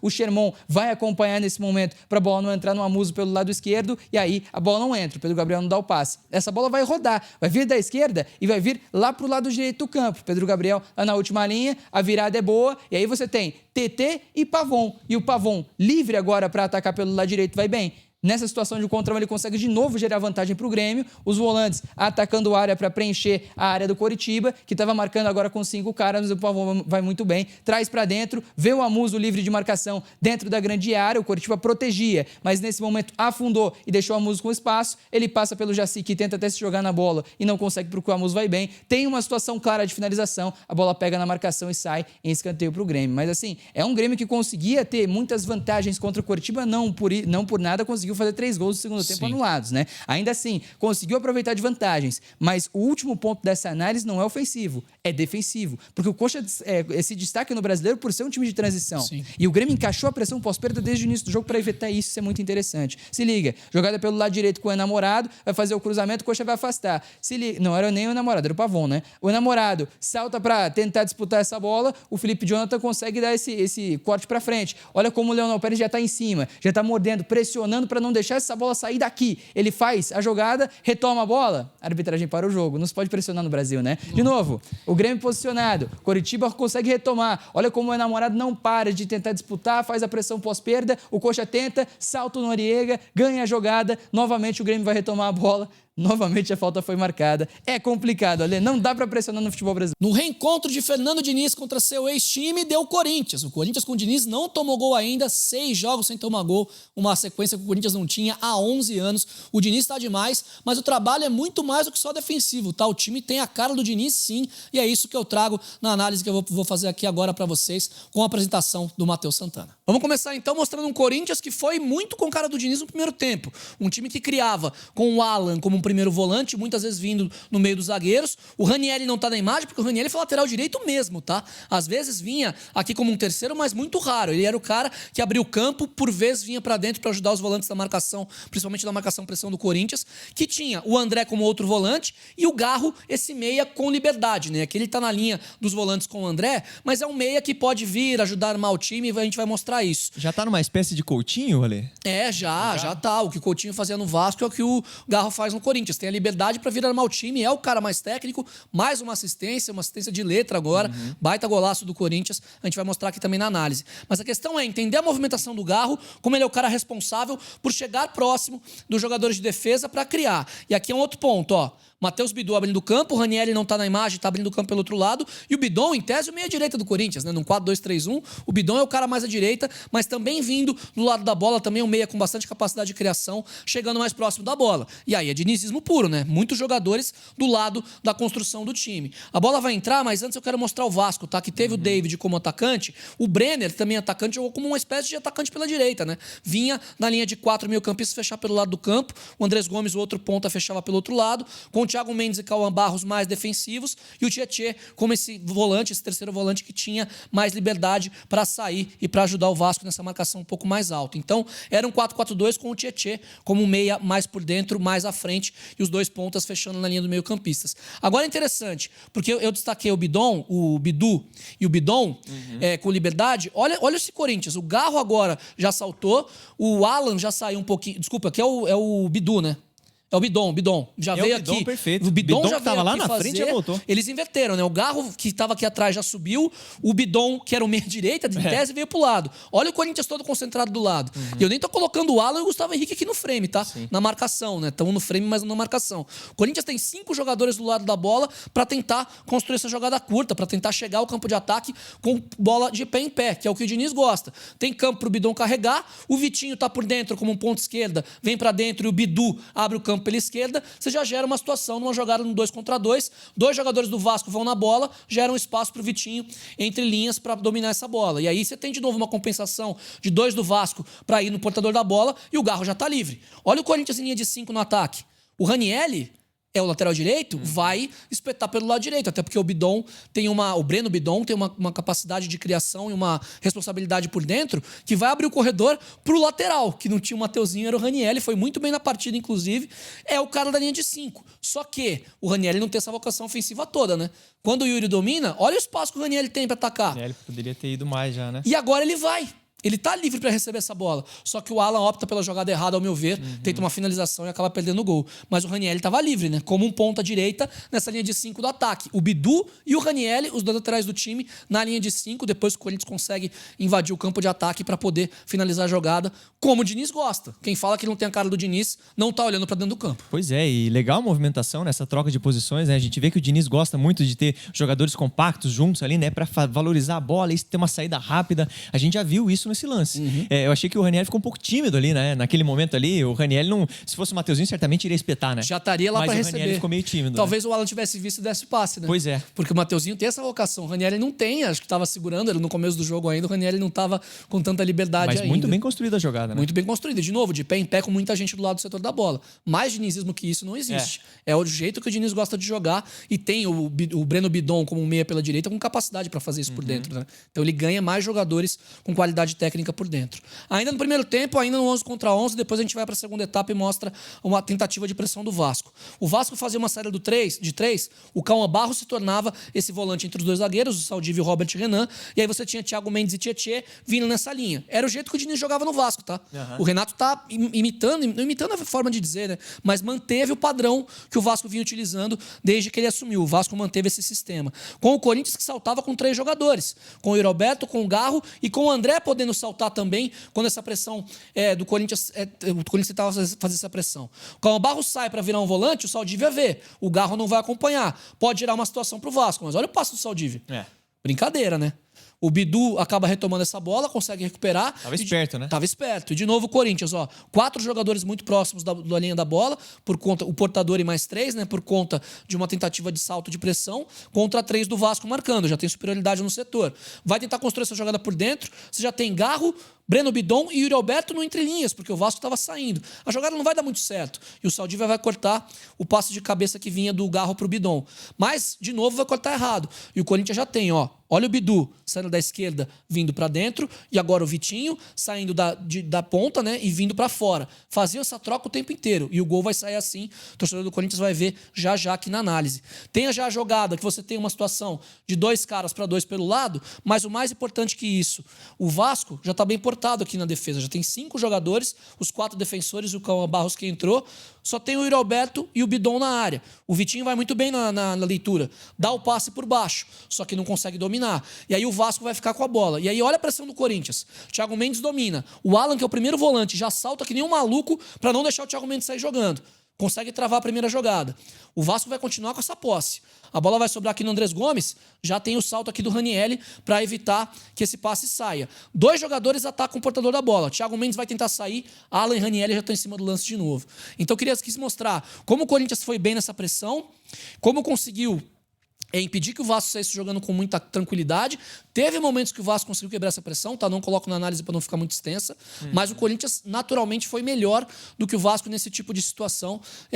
Na minha visão, teve vantagem em relação ao que o Diniz pensou o jogo, em relação ao que o Renato pensou. E esse tipo de comportamento agressivo agrada, né? Acho que agrada o torcedor, agrada todo mundo que realmente faz uma análise aqui, como é o nosso caso, né? De ver esse comportamento agressivo dos jogadores no momento que perde a bola, né? Esse pós-perda que a gente tanto cita é muito importante para você não sair do campo ofensivo, de repente recuperar a bola, já manter aquela pressão, tentar finalizar uma jogada. É um caminho muito mais fácil até de você conseguir uma finalização, né? Eu concordo. E assim, até a própria expulsão do André foi no lance assim, né? Um pé de pressiona que o André acaba exagerando o tom, foi bem expulso. Foi no excesso ali, né, André? Muito excesso, né?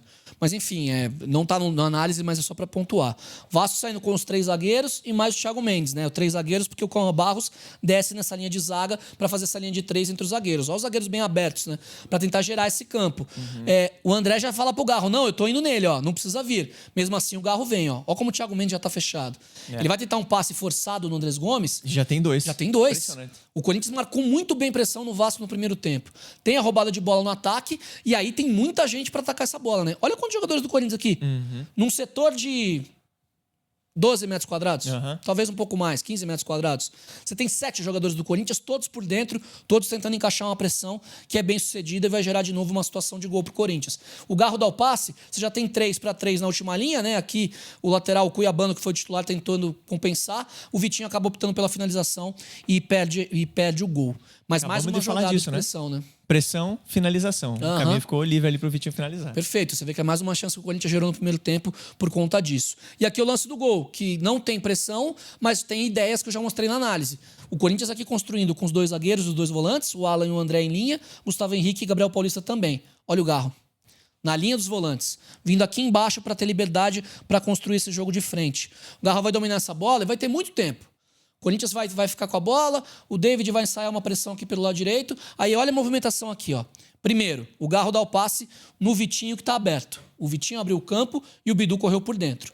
O Bidu quebra o pescoço e percebe que com o salto do Paulo Henrique vai ter liberdade nas costas para atacar as costas do lateral do Vasco. O Vasco tem o Paulo Henrique, o Cauã Barros, o Brenner, que era o meia pela direita, né, um ponta direita do Vasco, apesar de ser centroavante, e o David. O David está marcando o Garro. Não vai acompanhar até o final.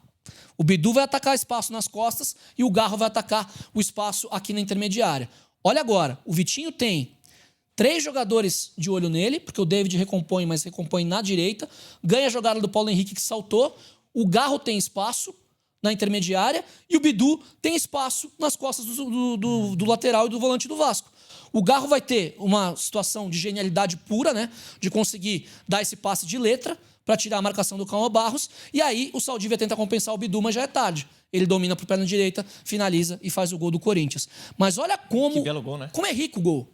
Como tem detalhes táticos no gol e que o Corinthians conseguiu superar a leitura do Vasco para conseguir a marcação do Vasco, né? A tentativa do Vasco de marcar. E com movimentações, a liberdade que o Garro tem para atacar, mais liberdade pro Bidu no campo de ataque. Não estava acontecendo isso no início com o Diniz. Tem os vídeos aqui no canal que mostram isso, como o Bidu acabou sendo um cara mais importante depois de alguns jogos com o Diniz. E não tendo o Mateuzinho, o lado esquerdo ia ser mais fundamental. fundamental para o campo de ataque. O Corinthians fez isso muito bem, saiu no intervalo com 1-0, merecido. Depois da expulsão do André, e o segundo tempo é papo para agora que a gente vai mostrar na análise. E ela, claro que tem toda a parte técnica nele que você trouxe aqui. O passe do Garro é piada, né? Um passe de letra espetacular. O Bidu vai muito bem na jogada, né? Para dominar com a perna esquerda e finalizar de direita ali no cantinho. Mas é muito legal ver essas movimentações, né? Esse quebra-cabeça, como a gente costuma dizer, né? Porque de nada adianta, Lê, você estar no pivô, abrir um espaço e ir buscar a bola se ninguém atacar esse espaço. Então, tão importante quanto a parte técnica é a leitura da jogada dos jogadores. E dá pra ver que esse entrosamento, essa leitura tá sendo bem aguçada ali pelos jogadores do Corinthians. Tenho certeza que o Diniz vai detalhadamente ali em cada peça pra fazer com que isso aconteça, né? Tá ficando mais natural já, né? Você então. começa a ver os movimentos mais fáceis, né? Se o jogo contra o Platense foi o primeiro do Diniz pelo Corinthians, foi um jogo muito amarrado, que o Corinthians ficou muito defensivamente, já é um Corinthians que aproxima as peças, já é um Corinthians que pressiona no campo de ataque, tudo bem. Jogando em casa contra o Vasco, que não vem bem das pernas, é verdade. Mas um time que tem mais a cara do Diniz, como eu disse no início do vídeo. Vamos pro segundo tempo? Vamos nessa, Lê. Vamos nessa, agora é a parte mais defensiva, porque né? agora a gente vai mostrar como o Vasco não conseguiu, só deixei o finalzinho da comemoração do Bidu aqui, mas como o Vasco não conseguiu encontrar situações com o Corinthians baixo. Começo do segundo tempo, o Corinthians teve situações que até subiu um pouco a pressão. 4 jogadores de defesa, Bidu, Gustavo Henrique, Gabriel Paulista e o Ranielli. Os 4 do meio ainda, né? Sem o André, o Bidon veio mais pra dentro mesmo, né? Com o Garro também auxiliando nesse papel e o Yuri na frente. O Vasco conseguia encontrar espaço quando o Corinthians tentava subir a marcação. Tentativa de ataque do Corinthians, vai ter a recuperação do Calma Barros. Até o Vasco não vai acelerar no primeiro momento, essa bola vai vir pra trás, porque o Corinthians tenta saltar a pressão, mas aí tem um passe rápido do Robert Renan pro Lucas Piton, que já estava no campo. Piton, tá certo. E outro passe rápido do Piton, encontrando o Andrés Gomes já no campo de ataque do Corinthians. E aí, você tem uma situação de 3 jogadores do Vasco para a linha de 4 do Corinthians. E num drible num passe rápido do Andrés Gomes para dentro, já quebra essa marcação, porque o Alan, em vez de fechar o meio, tentou dobrar no ponta do Vasco. Tem liberdade pela direita, o passe demora para vir, mas ele acontece. Agora já tem o Rojas e o Paulo Henrique numa situação de 2 contra 2. O Rojas tinha entrado no intervalo também. O Paulo Henrique vai saltar para dar essa opção, só que o Rojas acaba optando por uma finalização. E aqui já tá bem fechado, né? Tudo bem que ele pega bem na bola, a bola tira a tinta, né? Dá susto no goleiro Cauê do Corinthians, mas ele escolhe mal a jogada, né? E aí eu quero mostrar como o Vasco escolheu mal as jogadas no segundo tempo, como havia feito o Palmeiras também. Claro que tem mérito do Corinthians, mas com 1 a menos você vai deixar espaço, né? Nesse lance, os espaços vão surgir, né? Não tem como, né, Lê? Nesse lance me chamou a atenção como a transição defensiva foi bem feita. Os jogadores deram um pique ali exatamente para passar da linha da bola e se portar defensivamente, né? Então você vê como o comprometimento ali defensivo foi muito grande, né? Foi bastante. O Corinthians tem tido muito isso quando fica nessa situação, né? Olha aqui, o Corinthians tem 1, 2, 3, 4, 5 jogadores na primeira linha e 1, 2, 3 jogadores na linha do meio. O Yuri Alberto estava no ataque, foi um lance que o Corinthians tentou um ataque, ele não está aparecendo. O Corinthians está defendendo com 8 jogadores agora. Contra um Vasco que já tinha Spinelli no campo, tem 3 jogadores querendo essa bola na área. Só 3. O Andrés Gomes está bem aberto na esquerda e o Adson, que também tinha entrado, o ex-Corinthians, né, tá no Vasco, também na ponta direita, né? O Vasco tentando abrir o campo com 5 jogadores contra uma linha de 5 do Corinthians nesse momento. O Adson vai encontrar essa situação no 1 contra 1 porque o passe vai entrar. Só que aí a questão da velocidade que você precisa para quebrar essa linha. Tá no 1 contra 1, demora um pouquinho, né? Já tem uma dobra. O Bidon já dobra com o Bidu e Bidon para fazer a marcação. A bola volta no Saldívia, bem alto no gramado. E aí o Saldívia tem uma opção no segundo pau de 3 jogadores, contra 4 do Corinthians que estão no setor da bola. Tudo bem, tem mais um cara aqui na sobra, me parece que o Nuno Moreira já tinha entrado. Mas o Vasco não tem uma superioridade, tá com um jogador a mais. O Saldívia tem até liberdade aqui, mas não tem uma superioridade numérica no setor para fazer uma jogada. Tem que acelerar o passe. E aí a questão, aqui você tem 2 jogadores de frente podendo receber. Só que olha a demora do Rojas. Ele já está dobrado. Quando essa bola sai, tudo bem, o Andrés Gomes vai ter espaço, vai ter 1 contra 1 do lado. Você pode fazer uma situação de uma jogada de 1 contra 1. Já dobrou. E aí, você tem 3 opções na área, mas o Rojas opta por finalizar direto. Nessa dinâmica, o Corinthians estava muito bem posicionado, né? É o melhor que o Corinthians faz quando fica com 1 a menos e não tem a bola. E aí tem outro ponto que o Palmeiras fez. O Renato Gaúcho não viu a análise do WTV aqui, tá? Alô, e não Renato, viu. hein? Alô, Renato, né? Um abraço pro Renato Gaúcho, que sempre acompanha nossos conteúdos. Esse último ele não viu, né? Pois é. E parece que não viu o Corinthians jogando com 1 a menos. E com 2 a menos contra o Palmeiras, no caso, né? Porque é muita gente atrás da última marcação do Corinthians. Pra que você ter uma saída com 3, mais 1, contra um time que tá inteiro atrás? Realmente. Tem necessidade disso? Nenhuma. E aí eu falo da falta de, muitas vezes, muitos times do Brasil faltam repertório. Não conseguem atacar uma linha inferior. O Corinthians tem os 9 jogadores que sobraram de linha atrás da linha da bola. O Vasco tem 4 no início da jogada. Então o Vasco tem 5 contra 9. Quem tem superioridade numérica no setor? O Corinthians por muito. Então falta um pouco dessa coragem, né, de abrir um pouco mais o time, de você conseguir optar por uma situação com mais jogadores na última linha. Contra um Corinthians que já tinha Carrilho como uma espécie de lateral direito, Ranielli veio para dentro para marcar, junto com o Gabriel Paulista, junto com o Gustavo Henrique, junto com o Andileri e junto ainda com, aqui acho que era o Lingard já. O Lingard tá em campo, eu vi ele no outro lance. O Lingard já em campo. Fechando uma linha de 6 jogadores. Como é que você vai ter superioridade se você só tem 5 caras na última linha? Você não vai achar nunca o espaço. Tudo bem, a bola vai entrar, vai estar uma situação de encontrar um pro Watson, com o campo para ir para cima do jogador do Corinthians. Beleza, você pode tentar essa jogada. Era o Lingard mesmo, Mate. Ele faz o cruzamento, e aqui assim, o Spinelli vai ganhar a bola e vai fazer a jogada, tá? Vai conseguir a finalização. Mas você tem 1, 2, 3, 4, 5, 6 jogadores do Corinthians, tem só o Spinelli atacando na primeira trave e mais um jogador do Vasco que eu não consigo identificar agora na segunda trave. Não é uma jogada favorável para o ataque. Poderia ter saído o gol do Spinelli. Seria uma eventualidade. Não seria sabendo trabalhar com um jogador a mais no campo. E a situação se repete. Olha o Vasco. De novo, né? Quanta gente atrás da linha da bola, Mate. Você não consegue transformar a tua superioridade numérica em vantagem, né? Você não vai ter superioridade numérica no campo adversário nunca. Você vai ter espaço assim, ó, na intermediária, para fazer o cruzamento. Você vai encontrar situações assim. Você vai ter, tudo bem, 5 numa linha, e aqui o Watson não tá aparecendo no frame, para atacar a última linha do Corinthians. Beleza, faz parte. Você vai precisar jogar assim. Mas você poderia ter mais gente no ataque. Vai ter uma tentativa de tabela que não vai ser bem sucedida, apesar do 3 contra 2 aqui no setor. O Corinthians vai recuperar essa bola. Todos os jogadores do Corinthians nesse espaço, Mate. Um espaço muito curto de campo. O mais adiantado aqui nesse caso era o Ranielli, que saltou para fazer essa marcação. Mesmo assim, o Vasco tem muita gente atrás, vai ter gerar uma situação de encontrar um pelo lado, é claro. O Piton vai tentar a jogada por dentro. Aqui você vai ter um pouco mais de espaço. E esse é o ponto. Você precisa acelerar essa jogada. E aqui o Andrés Gomes tem um espaço e ele acelera a jogada. Ele consegue fazer algo que faltou para o Vasco. E aqui, para mim, o melhor lance do Vasco no segundo tempo. Com 97 no relógio. Com 52 no segundo tempo já. Aí já não adianta muita coisa, né? O Piton estava num contra 1, o Andrés Gomes tem espaço, ele enxerga uma situação de 2 contra 2 na segunda trave e tem mais um terceiro jogador do Vasco aqui. Essa situação é favorável, com o Spinelli correndo de frente nas costas do zagueiro. E aí ele coloca um belo passe pro Spinelli que vai acabar perdendo a chance, né? Poderia tentar dominar, cabecear para baixo, enfim, cabecear por cima do gol do Corinthians. E aqui, pra gente fechar, como o Corinthians consegue contra-atacar. Contra o Palmeiras quase saiu o gol do Yuri Alberto e aqui vai sair de novo, né? Você tem 4 contra 4 do Corinthians. Você tem uma situação legal até para você fazer esse cruzamento.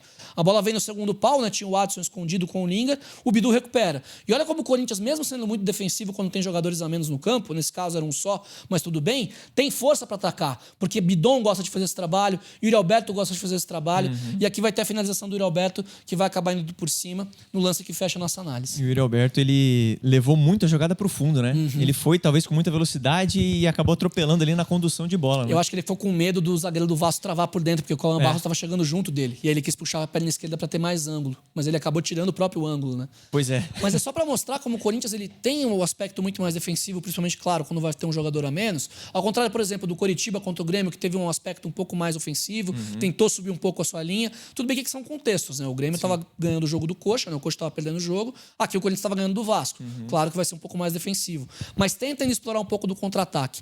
Mas para mostrar que o Corinthians defensivamente com o Diniz tem sido esse time que conseguiu ficar os primeiros 6 jogos sem tomar gol, algo que não acontecia desde 2015. Impressionante, né? 11 anos já, né? Que o Corinthians não ficava 6 jogos sem tomar gol.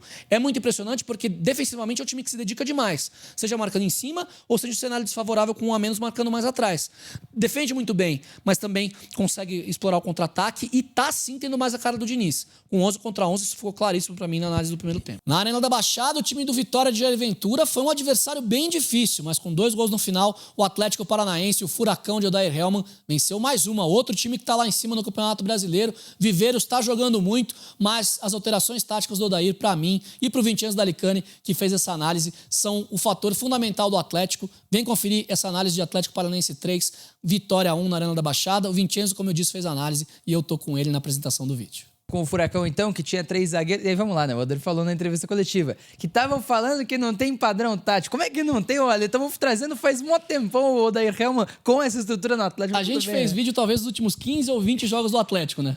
Mas pra mais. Talvez mais, né? Pra mais. O padrão tá aqui, é só assistir os vídeos do AWTV que você vai ver. É sempre 3 zagueiros na construção, com 2 volantes à frente desses zagueiros. Teran, Arthur Dias e Esquivel eram os zagueiros nessa partida, com o Juan Camilo Portilla e o Luiz Gustavo, os 2 caras mais à frente, né? Você tinha um Furacão que tentava atacar um Vitória, que marcava numa base de um 4-3-3. Você tinha o Arthur Dias tentando esse passe, olha o Vitória marcando, com o René mais à frente, subia pelo lado esquerdo com 2 volantes, Emanuel Martínez e também o Zé Vitor, e aqui do outro lado, fora do frame, tá o Eric, tá? O Vitória tentava igualar nesses 3 zagueiros do Furacão para não deixar essa bola sair. Ela vem com o Mendonça. Aqui a gente vê a linha de 5. É a estrutura que o Atlético sempre usa. Mendonça, Cruz, como esse meia esquerda, Viveiros, Bruninho e o Gaston Benavides. Linha de 5 mais à frente, para um Vitória que marcava em linha de 4. Era um 4-3-3 para facilitar, mas na verdade mesmo um 4-1-4-1. Eu vou mostrar isso daqui a pouquinho. O Mendonça vai ter essa bola, você vai ter o Cruz e o Viveiros atacando os intervalos, né? Aqui eu mostro a estrutura defensiva do Vitória, com o Edenilson, os 2 zagueiros, o Kaká, o Luan Cândido e o Ramon, o Eric fechando a ala esquerda, lá do outro lado. A direita, no caso. A ala direita, a esquerda do Atlético, direita do Vitória, com o Kaique Gonçalves à frente da linha de defesa, o Zé Vitor e o Emanuel Martínez. Esses 2 volantes mais à frente nessa linha do Kaique, para formar esse 4-1-4-1 e controlar essa entrelinha com o Kaique, que marca muito bem. O Mendonça vai fazer esse cruzamento e se liga. O Cruz atacando o intervalo, então o espaço entre o lateral direito e zagueiro, o Cruz está atacando, e o espaço entre os 2 zagueiros, o Viveiros ataca também. É o Atlético tentando aproveitar das brechas que dava Vitória. O cruzamento vem bom, o Viveiros tem a possibilidade de dominar essa bola e conseguir finalizar de perna esquerda. Essa bola escapa um pouquinho, ele não consegue dominar, a bola passa por todo mundo. Veio muito boa, Vintinhos. Pro Viveiros dominar tem que ser aquela pedrada, bola ruim, com 2 zagueiros no cangote. Essa ele domina, dribla os 2, não tem problema. Difícil ele consegue Essa fazer. aqui tá muito boa pra ele não vai dominar. Em alguns momentos ele não domina. O Vitória tinha Edenilson, o lateral zagueiro, né, que é um cara que pode fazer as 2 funções, pode ser volante, inclusive, construindo mais próximo do Kaká e do Luan Cândido, com o Emanuel Martínez, com o Kaique e também com o Zé Vitor, um trio de meio campista. Era um 3-3-4, porque o Ramon, lateral esquerdo, espetava, ia bem pra linha de fundo, fazia esse trabalho para atacar bem a profundidade. O Arcanjo vai fazer esse lançamento e se liga que o Atlético tá num contra 1, porque você tem Kaique Gonçalves e Zé Vitor, os 2 caras à frente do Emanuel Martínez, você tem o Mateuzinho e o René num 1 contra 1 contra o Teran e o Arthur, porque o Eric era marcado pelo Esquivel. O Vitória colocava 5 caras na última linha, com o lateral direito Edenilson saltando em momentos, o Eric, aí você tinha o Kaique Gonçalves apoiando com o René e o Mateuzinho, e o Ramon lá do outro lado. Muitas vezes você tinha 6 caras na última linha do Atlético nessa situação. Quando tá num contra 1, qual que é o problema? Não dá pra errar. Se errar num contra 1, o cara vai tomar a bola de você. O Teran errou. E aí o Mateuzinho consegue retomar essa posse da bola, colocar o René muito bem em profundidade, ele finaliza bem demais de perna esquerda e coloca na gaveta. O René, e eu vou deixar a comemoração dele, não tem essa característica. O René é um cara de movimentação, de ataque a espaço, de capacidade para conseguir atacar bem as costas da zaga. E isso ele fez bem nesse lance. Mas a finalização de perna esquerda na gaveta ele não tinha feito pelo Vitória ainda, tá? Rara felicidade. Até Exatamente. na Portuguesa ele foi bem, né, no começo do ano, mas no Vitória ele não tinha conseguido encontrar isso. Eu acho um jogador interessante, tá? Interessante. É, com pela certeza. movimentação. Ainda mais que o Kaiser tá machucado. Né? Exatamente. E é uma característica parecida até com a do Kaiser, né? Exato. Foi muito bem nessa, pancada de esquerda indefensável pro Santos. Foi bem demais. No lance logo após o gol do Vitória, o Atlético vai criar uma chance. E a gente vai notar novamente o padrão. 3 zagueiros, 2 volantes, linha de 5 mais à frente, já na saída de bola, né? O Viveiros dá esse passe e a gente vai entender que é um Viveiros que vai atacar bem a profundidade. O que faltou contra o Goianiense, ter jogadores que atacassem, fossem incisivos mais à frente, né? A saída agora em 3+1, com o Portilla saindo e apoiando a última linha. Agora o Luiz Gustavo vai vir a perna ao lado direito para participar. Olha o Vitória, nesse 4-5-1, com o Kaique na linha dos meio-campistas, mas que em muitos momentos se tornava um 4-1-4-1. Ela vem com o Teran do lado direito, a bola volta com o Arthur Dias, que tem muita qualidade, e só no domínio ele consegue quebrar a marcação do René. No domínio que ele faz, canhoto, o René já acha que ele vai trazer para o lado esquerdo, ele não. Ele domina já para a bola ir para o lado direito, porque ele tem saída de perna direita também. E isso é interessante de ter o Arthur Dias como esse líbero, a capacidade de virar a bola com as 2 pernas. Ele encaixa um passe com o Bruninho. 5 jogadores do Furacão, aqui é o Eric, quem tá descendo para formar uma linha de 5 do Vitória também. O Benavides fica com ela. O Benavides é o lateral do Campeonato Brasileiro, defensor no Campeonato Brasileiro que mais tem assistências. E olha a qualidade no passe que ele tem, né? Coloca o Viveiros na profundidade, gera uma situação de 2 contra 2 do Viveiros e do Cruz contra o Edenilson e também contra o Kaká. O Viveiros faz o cruzamento. O Cruz vai dominar essa bola. O Mendonça até estava livre aqui, porque o Eric não acompanhou ele até o final. O Cruz ainda assim gira, finaliza e gera uma chance clara para o Atlético. Então, logo após o gol do Vitória, já era um Furacão que dentro do seu princípio, da sua cara, conseguiu conseguiu criar uma grande chance de gols, foi interessante também. Eu fico muito curioso, o pessoal que olha que não tem cara nesse Atlético, né? É a mesma coisa o pessoal falando, eu acabei de gravar o vídeo do Corinthians aqui com o Mate, né? Que o time do Diniz, o Corinthians não tá jogando igual o Diniz, é só olhar pro campo. É só olhar pro campo, exatamente. De novo, 3 zagueiros, 2 volantes, mais uma linha de 5. Pro Vitória que marcava no 4-1-4-1 ou no 4-5-1. A bola tá aqui com o Teran, que não tem tanta situação pra tentar, mas de novo, o 2 contra 2 na última linha, do Viveiros e do Cruz, contra o Edenilson e contra também o Kaká, que vai conseguir cortar essa jogada. Esse lance é pra mostrar pressão pós-perda. O Atlético perde a bola, o Bruninho tá ligado, consegue retomar a bola muito rápido, já pressiona, sai da zona dele, vem pra dentro pressionar pra ganhar do Emmanuel Martinez. E aí ganha a bola pro Furacão. Ele vai abrir bem essa jogada com o Mendonça e aí ataque ao intervalo. O Viveiros, o Cruz e o Mendonça envolvidos na jogada, o Mendonça vai dar uma batida cruzada, o Viveiros ataca bem o intervalo, quase consegue fazer o gol. Faltou um pouquinho pra ele conseguir desviar essa bola, tá? E um parênteses, tá?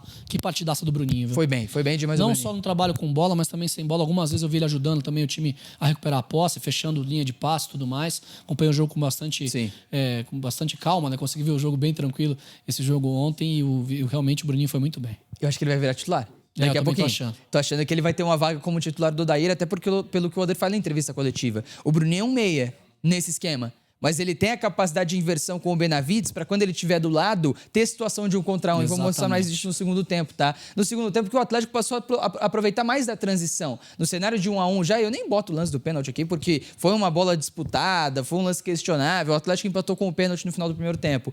No cenário de jogo empatado, o Vitória tentou sair um pouquinho mais, tentou colocar a bola no chão e ir mais à frente. E o Atlético aproveitou muito bem da transição, que não precisa ser só contra-ataque. E o Benavides mostra muito bem isso. O Vitória tá alto, pressionando o Atlético no gramado, o Benavides de cabeça erguida, olha a fatiada que ele vai dar, meu irmão. E ele coloca o Viveiros na velocidade. Quando você tem um cara como o Viveiros nessa velocidade, é muito interessante. Ele ganha a face do Kaká, tá frente a frente com o Arcanjo, finaliza, o Arcanjo pega de cabeça essa bola. Foi bem demais. Essa bola ele vai ganhar. É. A bola com o zagueiro no cangote, ganhou até fácil, inclusive, do marcador. E aí a finalização tá muito fácil. Muito. Essa ele vai chutar em cima da cabeça do goleiro. Aí ele não gosta. Inacreditável, né? O Viveiros poderia ter uns 15 gols do Campeonato Brasileiro. E ainda assim, cara, o Viveiros tem 24% de conversão dos chutes. A cada 4 chutes que ele dá, é gol. Tá jogando muito. É um baita número, é um número bem interessante. É um cara que tá conseguindo ter muito essa capacidade, tá sendo bem acionado. O Viveiros é o cara que mais tem gols esperados no Campeonato Brasileiro, 7,83 ou 93, quase 8. E ele tem 8 gols marcados. Então, os gols esperados dele, ele tá na média. Ele tá conseguindo fazer um gol pra cada... Exatamente, estatisticamente. Avisa lá, 15, 20 milhões de euros é pouco, tá? Não vai vender mesmo, né? Exatamente. O homem não vai abrir por baixo. Inclusive, veio do Zende por 18 milhões de euros na temporada. O Atlético não quis vender e o Odair garantiu. Vai ficar, não tem como liberar o cara, não. Mais uma vez, uma situação de transição. O Benavides ligou com o Bruninho. E olha a capacidade do Bruninho, de condução, de velocidade, de colocar o Atlético no ataque. Contra 2, não tem problema, não. Ele vai pra cima da marcação, passa pelos caras, tabela com o Viveiros, finaliza de primeira de perna esquerda, a finalização não saiu tão boa, mas olha que baita jogada fez o Bruninho, mais uma vez na transição. Outro ataque do Vitória, outro momento em que o Atlético vai sair rápido na transição, o Santos liga com o Cruz muito rápido, o Cruz conduz e vai achar o Bruninho. E aqui, meu irmão, o Bruninho nesse espaço, com essa capacidade de ir pra cima da marcação, é um abraço, tá? Ele vai pra cima do jogador do Vitória nesse momento, do Kaká, corta pra dentro e finaliza forte. Defesaça do Arcanjo, tá? Defesaça. Mas eu achei que ele escolheu mal. Tinha 2 jogadores entrando do lado esquerdo livres aqui, o Cruz e o Mendonça. Achei que ele foi um pouco individualista aqui. Se ele dá o passe aqui ou já pro Mendonça chutar, os dois tinham uma condição melhor de finalização. Baita petado, tá? Não, bateu bem demais. É que essa não é da casa, 20 anos. Essa ele não. quis bater cruzado, né? Tem que dar a chapada. A chapada é da casa, mas a chapada tava difícil, porque ele tava contra 3 caras. E realmente, você tem o Cruz e o Mendonça do outro lado, livres de marcação, poderia ter dado passe. O Viveiros até vai tentar conferir no rebote, mas o Arcanjo vai muito bem pra fechar esse ângulo. Foi um dos melhores, se não o melhor jogador em campo, o Lucas Arcanjo, goleiro da equipe do Vitória. Outro lance de ataque do Vitória. A bola batida de falta, beleza. O Atlético liga rápido e já tá no último terço. Só que esse cenário já era um cenário de um Atlético tentando atacar um Vitória que já estava mais baixo no campo. E aí, nesse cenário, até na jornada esportiva da Atlético, eu falo, não vai sair o gol. Não acho que vai sair o gol. Porque é o que o Atlético estava penando para conseguir ao longo das partidas. E esse lance vai ficar muito claro por quê. 2 volantes, Luiz e Portilla, linha com 5 caras. Bruninho bem aberto, Benavides por dentro. E essa movimentação que eu coloco aqui, né? O Bruninho vem para fora, pro Benavides ataca por dentro. É um cara de presença de área, consegue finalizar bem jogadas também. Com o Viveiros e os 2 caras da esquerda, o Mendonça e o Dudu. Essa bola não vai sair. O Atlético vai tendo uma defesa fechada do Vitória e não vai conseguir gerar boas situações. Aqui é até acionado o Bruninho do lado esquerdo no 1 contra 1. Furacão, você tem Benavides e Luiz Gustavo apoiando, mas o Vitória tem encaixado, 3 contra 3, não tem muita vantagem. Ainda assim, o Bruninho vai encontrar um grande passe, e esse tipo de passe é importante, que vem da ala para dentro e pressionar um bom jogador que é o Luiz Gustavo. Aqui ele não tem a finalização. Olha o Atlético, todo colocado nesse setor do campo, para o Vitória que marcava nesse 4-1-4-1, fechadinho, também conseguindo marcar muito bem o Atlético. A bola volta, e olha a capacidade do Arthur, né, de acionar muito bem o Bruninho, de novo na situação de 1 contra 1. E aí o Luiz Gustavo faz o movimento para se aproximar dessa situação de 1 contra 1 do Bruninho, que dá o mesmo passe. Aqui o Luiz Gustavo foi bem. Se liga, a área tá povoada. Você tem 4 caras do Atlético, mais 5 caras do Vitória, e nenhum dos jogadores do Furacão capaz de ganhar essa bola por cima.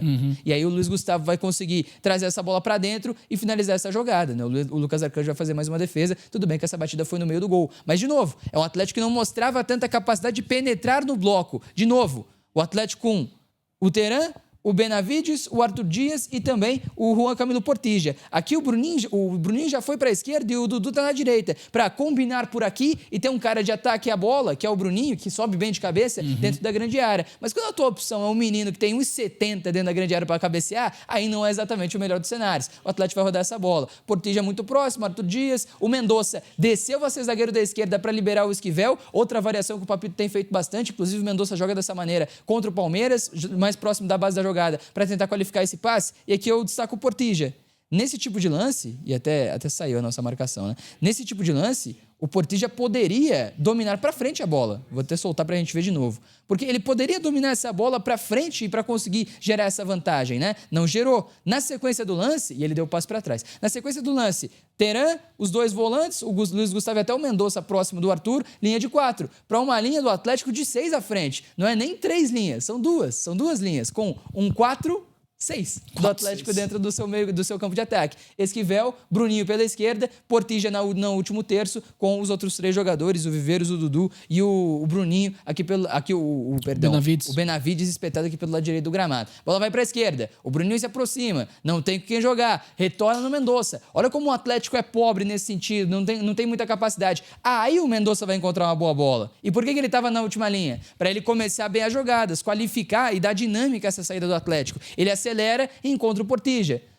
O Viveiros está sozinho na última linha. Eu não entendi o que o Portilla quis fazer aqui. De verdade. Ele domina essa bola, tem espaço, ele tentou um passe por cima, para ninguém, ou seja, é um símbolo do que era a falta de efetividade do Atlético na criação. E aí você tem uma mudança que não aconteceu contra o Goianiense, que foi a entrada do Peixoto. Você ganha um cara de área e o primeiro lance do Peixoto é essa falta batida para gerar o gol. Quase, exatamente. No começo da jogada quase, né? Exatamente. Ele cabeceia na trave, né? 3 cabeceadores na segunda trave, o Peixoto aqui centralizado, o cruzamento do Esquivel vem bom, o Peixoto dá uma cabeçada, ela pega na trave, o Vitória afasta. Na sequência da jogada, o Esquivel e o Chiquete vão combinar e fazem bem essa jogada, inclusive isso gerou lance perigoso contra o Atlético Goianiense, e o Odair citou em coletivo esse lance também, que o Chiquete coloca o Esquivel na linha de fundo, o passe do Esquivel é muito inteligente, Luiz Gustavo domina na entrada da grande área, com espaço para finalizar a jogada, pega bem na bola, o Arcanjo vai muito bem. Na volta, ela dá um bate-rebate, e aí o Viveiros não poderia ser outro, né? O Viveiros como esse cara decisivo, esse camisa 9 para matar e conseguir colocar essa bola na rede. Aí o Viveiros comemora o 8º gol dele dentro do Campeonato Brasileiro. E essa ele ia guardar. Essa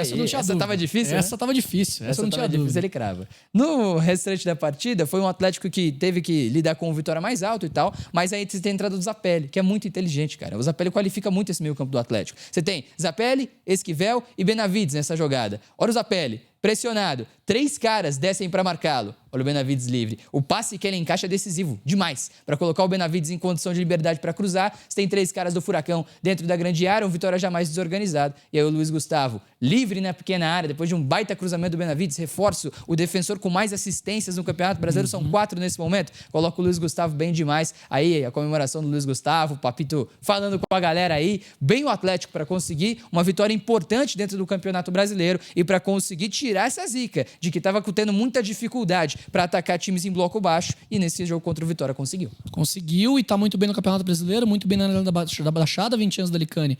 E um time que está cada vez, me parece, na mão do Odair, né? E ele consegue fazer muitas variações táticas, né? Eu tenho gostado muito do trabalho do Papito. Dá para acreditar, depois de um terço de campeonato, que o Campeonato do Atlético vai ser na parte de cima da tabela, Vintinhas? Olha, é difícil cravar isso. Claro que até o Odair fala, não é necessário colocar uma barreira. Não posso chegar aqui e falar que não dá pro Atlético, porque tá conseguindo mostrar um nível competitivo. Depende depende da manutenção física das estrelas, do Viveiros, do Esquivel, né? Desses caras que não podem sair do time, senão o Atlético perde muito. E assim, a solução que o Papito teve nesse jogo para vencer o Vitória, que foi a entrada do Peixoto, para mim é uma solução paliativa. O Atlético não vai contar sempre com o Renan Peixoto, que na primeira bola vai meter uma bola na trave e manter a jogada viva, né? Claro que tem essa característica, mas não é um jogador tão efetivo assim, porque se fosse, seria mais utilizado pelo treinador, pelo Oder Hellmann. E o Palmeiras, hein? Quem segura o Verdão de Abel Ferreira? O líder venceu mais uma contra o Forte Bragantino. O Bragantino marcando muito alto, conseguindo ser um time muito ofensivo para variar, né? É a escola que o Bragantino tenta implementar desde a parceria do Red Bull. Mas o Palmeiras não tem nada a ver com isso. Também é um time que marca muito forte, que consegue de novo na bola longa fazer um gol com o Flaco Lopes e vencer mais uma no Brasileirão. Confira a análise de 20 anos da Alicane. Mais uma vez eu apresento o vídeo com ele. Olha, eu quero começar esse vídeo com uma pergunta pra você, pra quebrar o nosso protocolo. Caramba! A bola longa é essencialmente ruim? Não, eu gosto. E assim, quando é feita de uma forma inteligente, aí beleza. Quando é chutão, quando é você tentando se livrar da posse, e esse Palmeiras do Abel Ferreira, que joga na bola longa há muito tempo, e não só na bola longa, faz isso com muita eficiência e faz isso muito bem. Conseguiu mais 3 pontos usando esse artifício. Esse é o ponto. Ela é ruim se você não souber usar. Exatamente. É ruim se o contexto for, cara, eu não tenho o que fazer com a bola, eu vou dar um bico pra frente e vou tentar ver se o meu 9 consegue ganhar ali. Quando o Toni Kroos fazia passe de 60 metros no Real Madrid, todo mundo achava lindo. A inversão do Toni Kroos. Aí pode a bola longa. O Toni Kroos do Palmeiras é exatamente isso, né? A saída, normalmente e sempre, né? Com 2 zagueiros mais 2 volantes. Então o Andrés Pereira vindo ser esse zagueiro da direita com o Marlon Freitas nessa saída em 3+1. O Palmeiras vai ter um Bragantino que salta muito. E quando o Bragantino joga em casa, ele joga com a linha muito alta, a linha lá em cima. Olha o Alan fazendo a movimentação para se aproximar, não vai ser acionado. O Bragantino joga com a linha lá em cima. E a bola longa é muito utilizável se tem gente para atacar espaço. Olha o Marlon Freitas apontando. É aqui a bola. É a bola do Andrés Pereira aqui. O Fux sem ela, vai rodar essa bola com o Marlon Freitas, que encontra o Andrés Pereira novamente. Aí ele tem espaço. Aí ele tem movimentação. E ele tem muita qualidade, né? Olha a capacidade que ele tem para fatiar essa bola nas costas da zaga que estava alta e encontrar a espetada do Sousa nas costas da marcação do Bragantino. O Sousa e o Flaco estão quanto 3 jogadores, mas já tem vantagem. O passe do Sousa é muito bom, o Flaco vai dar um tapa de perna esquerda e vai resolver a parada. Por que o gol sai, Vincenzo? Primeiro porque tem paciência para esperar o Bragantino subir a pressão, e com a subida de pressão, os zagueiros vão ficar de mano na linha de defesa.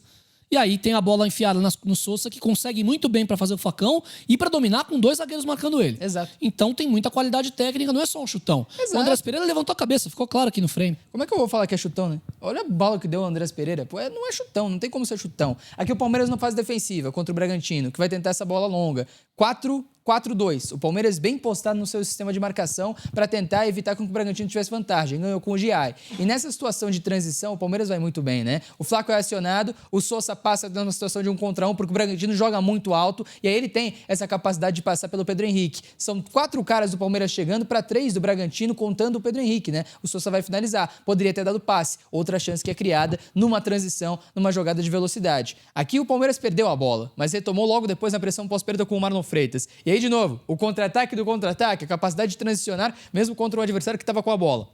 Andrés Pereira tem ela, olha o passe que ele encontra. No meio de 2 marcadores para acionar, o Maurício entre linha. E aí ele vai andar com essa bola, vai conduzir essa jogada. O Bragantino já tá tendo que correr para trás com a sua linha de defesa exposta. Ele decide finalizar daí mesmo. Aí o goleiro do Bragantino vai fazer a defesa. Mas assim, é um Palmeiras que teve essas únicas 3 oportunidades com bola rolando na varada. E as 3 na transição. As 3 conseguindo ou atrair para atacar longo ou retomar e acelerar rápido. Né? E ali tinha uma passe também do Maurício. Tinha. E outro, o Palmeiras encontrou no Sousa um segundo atacante, né? Achou, na porque ponta... o Vitor Roque machucado tava faltando esse cara, Não, né? e na ponta o Sousa não tava indo bem. Não. Como segundo atacante, ele tá jogando muita bola, cara. E assim, eu falo como o trabalho do treinador, pô, o treinador achou o Sousa nessa posição que tá jogando muita bola. O treinador achou o Flaco ano passado, que foi um negócio absurdo. O Flaco tá querendo ir pra Copa do Mundo. O Flaco era o 18, era o centroavante de área pra quando precisasse de um chuveirinho. Olha o que ele tá jogando agora. Cada vez mais o Palmeiras, e tudo bem que tem um elenco muito forte, né? Mas tá cada vez mais encontrando opções em alguns jogadores. Eu posso lembrar do Felipe Anderson de ala direita no passado. Eu posso lembrar de um monte de exemplos, assim, do Giai de zagueiro da direita. O Alan né? surgindo também como o Alan ala. surgindo, exatamente. Então, assim, você tem alguns exemplos. O Estevão como um falso 9. Enfim, a gente pode ir pra trás até 2020 que a gente vai achar exemplos, né?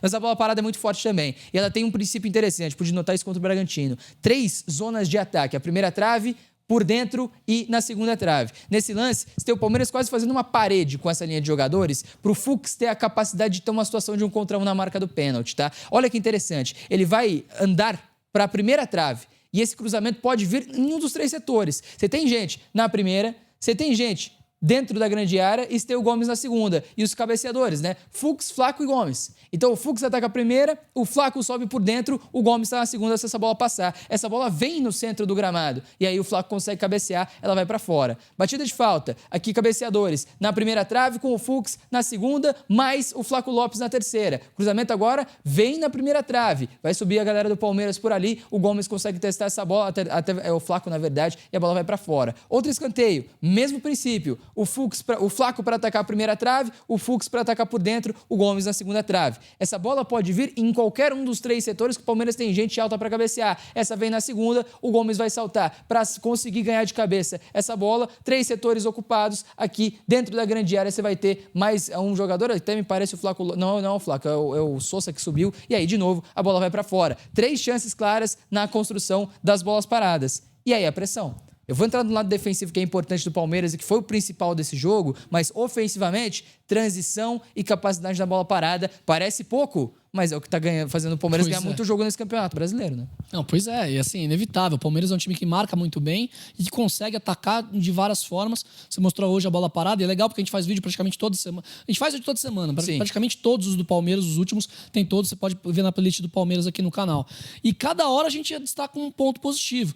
Nesse jogo, são pontos que o Palmeiras vem mostrando há bastante tempo. Bola parada, pressão sem a posse, né? Seja alta ou também no seu próprio campo, né? Fazer a pressão independente da altura do campo que os jogadores estejam. E também a bola longa, que é artifício que já é usado pelo Abel, mas com muita qualidade. Palmeiras mostrou isso contra o Red Bull Bragantino e não à toa venceu mais uma no Brasileiro. Palmeiras dificulta muito a saída do adversário. A pressão é muito difícil de sair. Quando o Bragantino saiu, gerou chance, mas saiu muito pouco, tá? Se liga, o Palmeiras muito alto no campo estava com a bola. Você tem 3 jogadores, mais o Giai bem alto para marcar o Juninho Capixaba pelo lado esquerdo do gramado. O Flaco pressiona e aqui o Giai pressiona também. O ideal é isso, o essencial é isso aqui. É o Andreas Pereira marcar o meio-campista adversário do lado da bola. E tanto na esquerda quanto na direita ele faz esse trabalho muito bem. Aqui é o Sacha quem está se aproximando para tentar jogar. O Andreas Pereira tirou a marcação, o Fux conseguiu afastar. Ela vai ficar disputa com a equipe do Bragantino, o Flaco disputa novamente, bastante gente no setor da bola. Como é que você sai dessa pressão? É muito difícil. De novo o Andrés Pereira ganhando. E aí ela fica num chutão do Juninho Capixaba. De novo o Flaco vai disputar por dentro essa jogada e novamente a equipe do Bragantino vai conseguir retomar essa bola. A bola fica em disputa. A intenção do Palmeiras é não deixar o adversário ficar com a bola no próprio pé e com qualidade. Aqui o Mosqueira vai muito bem. Olha quanta gente do Palmeiras tinha do lado da bola. Olha o que o Mosqueira vai fazer.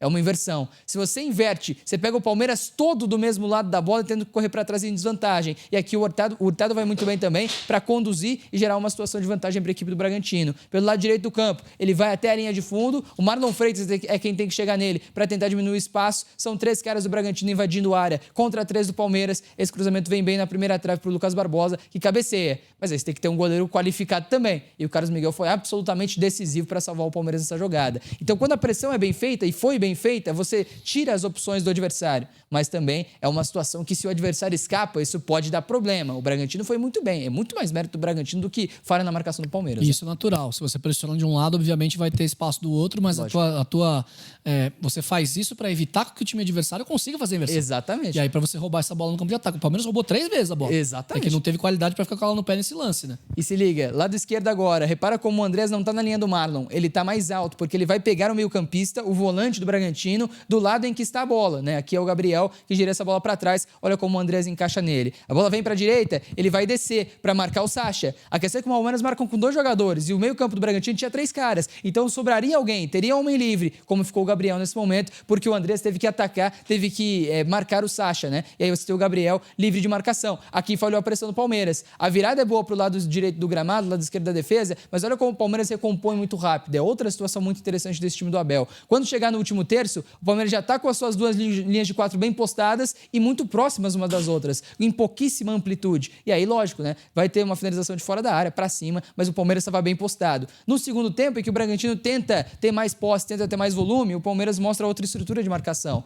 Os pontas descem para fazer uma linha de 6, porque os laterais vêm por dentro. Então, desceu o Alan, desceu o Arias, os laterais vêm por dentro para formar uma linha de 6 com os 2 zagueiros. Então, os 6 3-1 do Palmeiras, defensivamente falando, nesse segundo tempo contra o Bragantino, que pouquíssimo conseguiu aproveitar. Essa jogada tem com o Lucas Barbosa pelo lado direito, marcado pelo Andreas, ele tem que fazer um cruzamento de intermediária pro Pita sozinho contra 4 jogadores do Palmeiras dentro da grande área, o Pita até ganha, mas o Carlos Miguel fez uma boa defesa. Então é um trabalho defensivo muito bem feito, muito bem coordenado e muito bem treinado pela equipe do Abel Ferreira, que ofensivamente teve só 3 chances com bola rolando, outras 3 na bola parada, e defensivamente mostrou muita qualidade. Não à toa é o líder do Campeonato Brasileiro. O jogo é muito sólido, apesar de não ser o mais bonito do mundo, é muito sólido o jogo do Palmeiras.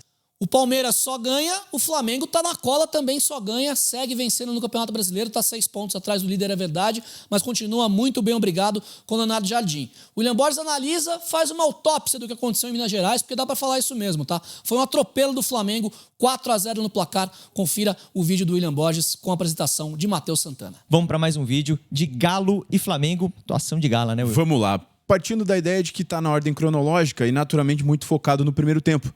O primeiro tempo já sai 3-0 pro Flamengo, né? Então, naturalmente, o segundo tempo é mais calmo, é com menos chance de gol, é com uma situação extremamente mais controlada. O que eu quero mostrar? Nessa questão de toque de bola e fluidez do Flamengo, como o Galo, ele ficava confuso no que fazer. Se subia essa marcação ou se descia a marcação, que de todas as formas o Flamengo estava conseguindo rodar e fazer o adversário ficar desprotegido. Aqui a gente vê uma situação onde o Galo inicialmente sobe a marcação com o Vitor Hugo e o Cassierra, com os 2 zagueiros do Flamengo. E aí vê como já forma uma linha de 3 com o Jorginho vindo para essa linha de 3. Isso se repetiu muito pro lado esquerdo do campo, tá? E aqui a gente observa como a maioria da configuração do Flamengo ficou. Léo Ortiz aberto pela direita, Léo Pereira por dentro, Jorginho como um terceiro zagueiro pela esquerda na construção, né?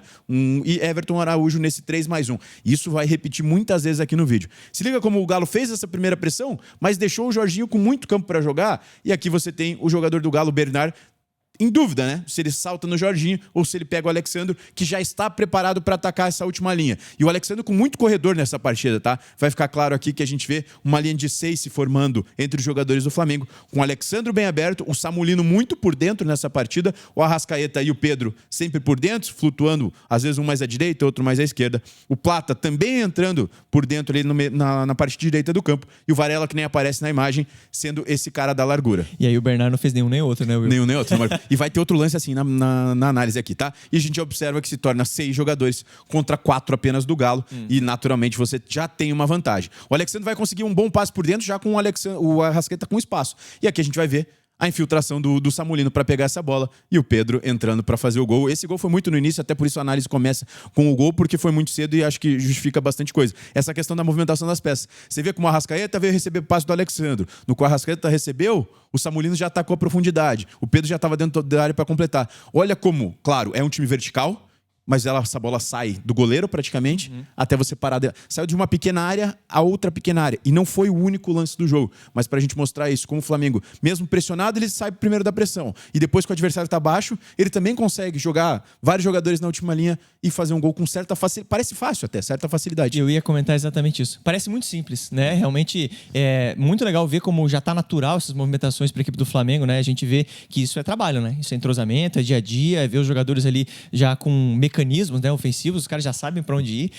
Então, poucos toques na bola para o Flamengo fazer um gol. E por outro lado, como o Galo marcou mal, né? Porque o Galo não conseguiu pressionar alto, não conseguiu fazer uma marcação intermediária e não estava bem posicionado defensivamente. Esse meio termo inicial e esse meio termo do Bernard reproduzem o que foi a jogada, né? Como o Galo não conseguiu marcar. Mais um lance. 3+1, novamente, a mesma configuração que a gente mostra, com o Jorginho sendo esse zagueiro da esquerda e o Everton Araújo por dentro, tá? Então isso aconteceu e repetiu muito esse padrão na partida. Você tem um espaço, mais uma vez, pro Léo Ortiz carregar. A gente acaba de falar que foi feita uma marcação ruim no primeiro lance ali, e aqui mais uma vez. E aqui a gente observa 5 jogadores na última linha contra 5 do Galo, porque o Coelho desceu para igualar. A partir do momento que o Coelho desceu para igualar com o Varela, o Léo Ortiz teve esse espaço para carregar sem ninguém dificultar a saída dele. O Léo Ortiz é um cara de boa qualidade no passe, que consegue encontrar esse passe mais vertical muitas vezes, né? Aqui a gente observa a troca de peça, a fluidez que eu falo. Samulino por dentro, Arrascaeta muito bem aberto pela esquerda. Aí você já tem o Alexandre se tornando esse último cara na última linha também, e o Jorginho com espaço, ele deixa de ser um zagueiro pelo lado esquerdo e ele vem apoiar na construção. Olha como o Flamengo se move. Olha como agora o Samulino vai atacar essa profundidade, o Arrascaeta vai ser o cara a entrar na área para tentar finalizar. Um Flamengo extremamente móvel. Esse cruzamento vem e a gente observa 4 jogadores para tentar completar. Foi na mão do Everson. 6 jogadores atacando essa última linha com 4 jogadores dentro da área, inclusive o próprio Varela, que é o lateral direito. Então, olha como vai seguindo a ideia e a análise é muito baseada nisso. E aqui também eu sinalizo essa marcação, em teoria, frouxa do Galo, porque nem aperta e também não marca embaixo. Então tá em cima, mas não diminui espaço. E aqui a gente vai observar como o Flamengo tem espaço, o Jorginho sai do lado esquerdo do campo aproveitando esse vazio que tem no meio do Galo, para conseguir carregar essa posse. Você tem o Arrascaeta agora vindo carimbar essa jogada e fazendo uma dinâmica de terceiro homem com o Everton Araújo. E aí você tem uma situação com o Plata. E quem que ataca a profundidade? O Everton Araújo, que estava na base da jogada no início do lance. Aqui ele se torna praticamente um ponta direito de acordo com a jogada. Mas olha como o Flamengo sai da sua defesa, sai da sua área e chega na área adversária para tentar fazer a jogada. Essa jogada não vai dar tão certo porque tem um corte ali, mas é o padrão que eu quero falar, é isso. O Flamengo construindo jogadas desde a sua área defensiva até pisar na área do Galo e se movimentando muito. Cara, mas tem que exaltar mesmo, Will, porque a qualidade das jogadas que você mostra aqui, né, a facilidade, tudo bem que o Galo não marcou bem, né? A gente pontua isso aqui no vídeo, mas a naturalidade com que as movimentações acontecem, cara, é de realmente se exaltar, assim, chama muita atenção, mostra muito que o trabalho vem sendo bem feito, o entrosamento tá aumentando cada vez mais. Né? E assim, eu trago outros lances que às vezes não deram em nada, como esse outro lance, como o lance que foi o cruzamento nas mãos do Everson, para mostrar que justificam os gols. Os gols são muito nessa ideia, mas para mostrar que essa ideia existiu mesmo quando você não conseguiu terminar o lance da melhor forma, porque também tem uma parte individual no terço final ali que envolve muito, mas para mostrar como a ideia existiu. Mais uma vez, saída em 3 com o Jorginho vindo ser o cara da esquerda, Everton Araújo. Quase a repetição. A gente observa, olha onde o Arrascaeta tá? O Arrascaeta desce para ajudar na construção pelo lado esquerdo e o Alexandre nem aparece na imagem. O Alexandre tá espetado na última linha do adversário. Essa bola naturalmente vai rodar pro lado direito, que tá com mais espaço aqui, até porque o Coelho já desceu aqui também para marcar, agora o Coelho vai aparecer. A gente observa um Galo subindo um pouquinho a pressão, e aí também é o que acontece muitas vezes. Se você sobe a pressão no Flamengo, você vai ter um revés. O Léo Ortiz sinaliza pro Jorginho atacar esse espaço, como foi naquele último lance que a gente mostra que o Jorginho não ataca nesse lance, tá? O Jorginho manda recomeçar para você fazer novamente a saída em 3. Aqui você observa a saída em 3 com o Everton Araújo nesse 3+1. E agora campo novamente pro Jorginho. E o Bernard, Matheus, mais uma vez, em dúvida se vai no Alexandre ou no Jorginho. O Alexandre tem certo espaço. O Galo salta. Olha como o Flamengo nesse lance atraiu o Galo. Então todo o time do Galo saltou. Aproximação das peças do Flamengo para atacar esse espaço deixado. E aí essa jogada é uma baita jogada, tá? Pedro vem, faz essa dinâmica de terceiro nome absurda dele, com um toque só. Coloca o Arrascaeta em circunstâncias. E olha como o Arrascaeta tem velocidade nesse lance, tá? Chega inteiro para conseguir finalizar. E aí não vai ser gol, tá? Então é uma situação clara que poderia ter sido mais um gol. Olha quantos lances eu tô mostrando. Esse aqui, ele vai começar de uma forma que a câmera perdeu o início do lance, tá? O Rossi, eu agora vou destacar o Rossi, que o Rossi fez uma baita defesa nesse lance, que é um lance de escanteio, onde ele faz uma defesa pontual, onde estava 1-0 ainda. Então poderia ter mudado o cenário da partida. No tiro de meta, na sequência do lance, tem essa saída com o Rossi, inclusive por dentro, com o Samulino saindo da esquerda para dentro para jogar. Olha como o Samulino não é mais um cara preso ao lado do campo. Já não estava sendo no início do ano com o Felipe Luiz também. A gente observa um Galo muito alto, porque estava com uma pressão mais alta. O Plata de mano com o lado esquerdo do campo, com o menino, inclusive Cauê, se eu não me engano, um menino do Galo que foi titular dessa partida. E a individualidade do Plata, né? Vai carregando, vai abrindo espaço, o Pedro puxa a marcação. E o segundo gol do Flamengo, que daí que golaço. Facilita mais o jogo, né? 2-0 ainda no primeiro tempo, torna o jogo muito mais confortável. Mas, cara, a bola saiu mais uma vez da defesa da área do Flamengo. Olha como o Flamengo chega de área a área. Acho que é o ponto principal que eu quero tocar aqui. O de área a área do Flamengo e justificam os gols. Só tocar em algo pontual aqui, né? Claro que o golaço do Plata é todo o mérito dele, né? Mas como é legal ver o Samuel Lino num bom momento também, né? E o Plata também, tá? Também, né? O Plata que, mais questionado que ele ultimamente, né? Acho que não teve ninguém, né? Mas o próprio Samuel Lino, que chegou numa crescente muito grande, foi para a seleção brasileira e desde então talvez não tenha correspondido àquilo que a gente imaginava, mas ele é um cara que tem muita qualidade, né? E o Plata, como você citou, né? Até tanto pouco que tempo o Plata atrás foi questionado, né? Não, e até pouco tempo atrás com o Jardim mesmo, pois tá? Verdade. Parecia que ia ser negociado, enfim. Agora, uma situação que não é nem de área a área, mas que é um gol do Flamengo, onde você tem uma bola longa, você tem a disputa, o Pedro vai demonstrar toda a qualidade dele, fazer a bola morrer no peito e a jogada vai continuar no Flamengo. Não é de área a área, mas o que eu quero mostrar? A fluidez, essa troca de posições, essa troca de passes. O Plata vem jogar por dentro para apoiar o jogo do Pedro, mas o Pedro tá com muito espaço, então o Plata já pensa em atacar a profundidade, já do meio, da ponta para dentro. O Varela também vai ajudar a atacar esse espaço. O Arrascaeta já está posicionado para atacar o espaço que o Pedro está construindo a jogada. E a gente já vê também o Samulino se posicionando para atacar o lado esquerdo do campo. O Pedro vai rodar essa bola para o lado direito, vai ter individualidade do Plata que puxa um pouco a marcação, apoio do lateral para ajudar o ponta, e aí você tem os dois jogadores mortais dentro da área, Arrascaeta e Pedro. E o gol poderia ser de qualquer um, tá? O Arrascaeta vai muito bem, sobe e consegue fazer o gol, mas poderia ser de qualquer um. Então, olha a fluidez, olha como o Flamengo conseguiu com facilidade chegar na área adversária. E aqui eu vou trazer o quarto gol no segundo tempo, como eu falei. Poucos não colocam muitos lances no segundo tempo, porque o jogo já estava decidido, já com outros jogadores em campo, tanto que é o Ayrton Lucas, uma recuperação de posse do Flamengo, o Ayrton Lucas está saindo pelo lado esquerdo. Evita fazer esse jogo porque o Galo faz uma primeira pressão. E o Galo hesita em pressionar e sobe para a pressão. Aqui você já vê o Léo Pereira mapeando o campo com um Galo alto no gramado. Aí esse passe por dentro do Léo Pereira. Meia boca, né? Pressão meia boca. Olha como tem espaço. Everton Araújo com espaço para construir também. Roda para o Bruno Henrique. E agora você já traz essa bola do lado esquerdo para o lado direito com um cenário favorável do Plata e do Varela ultrapassando. Mais uma vez esses dois com a jogada, tá? Então olha como o espaço primeiro que o Flamengo teve, já para gerar um 3 contra 2 do lado do campo, mas mesmo assim, agora o Galo se posiciona e vai criando elemento surpresa. O Everton Araújo, que inicia a jogada ali no meio, se torna um elemento a mais. O Luiz Araújo vem da esquerda para dentro. Bom, e olha como você já faz uma jogada combinada entre os dois ali. E aí fica fácil pro Pedro, Matheus Santana. Aí o Pedro não vai perder, mas é nunca esse gol. Né? Pra gente fechar o caixão aqui da nossa análise. E o foco principal que a gente trouxe, claro, a gente poderia apontar situações de defesa do Rossi, mas eu quis focar muito nessa fluidez, na construção de área a área e como os gols do Flamengo explicam muito essa fluidez na posse de bola, essa movimentação das peças. Como eu falei, eu poderia ter trazido só os gols aqui. Eu acho que tava muito bem explicado.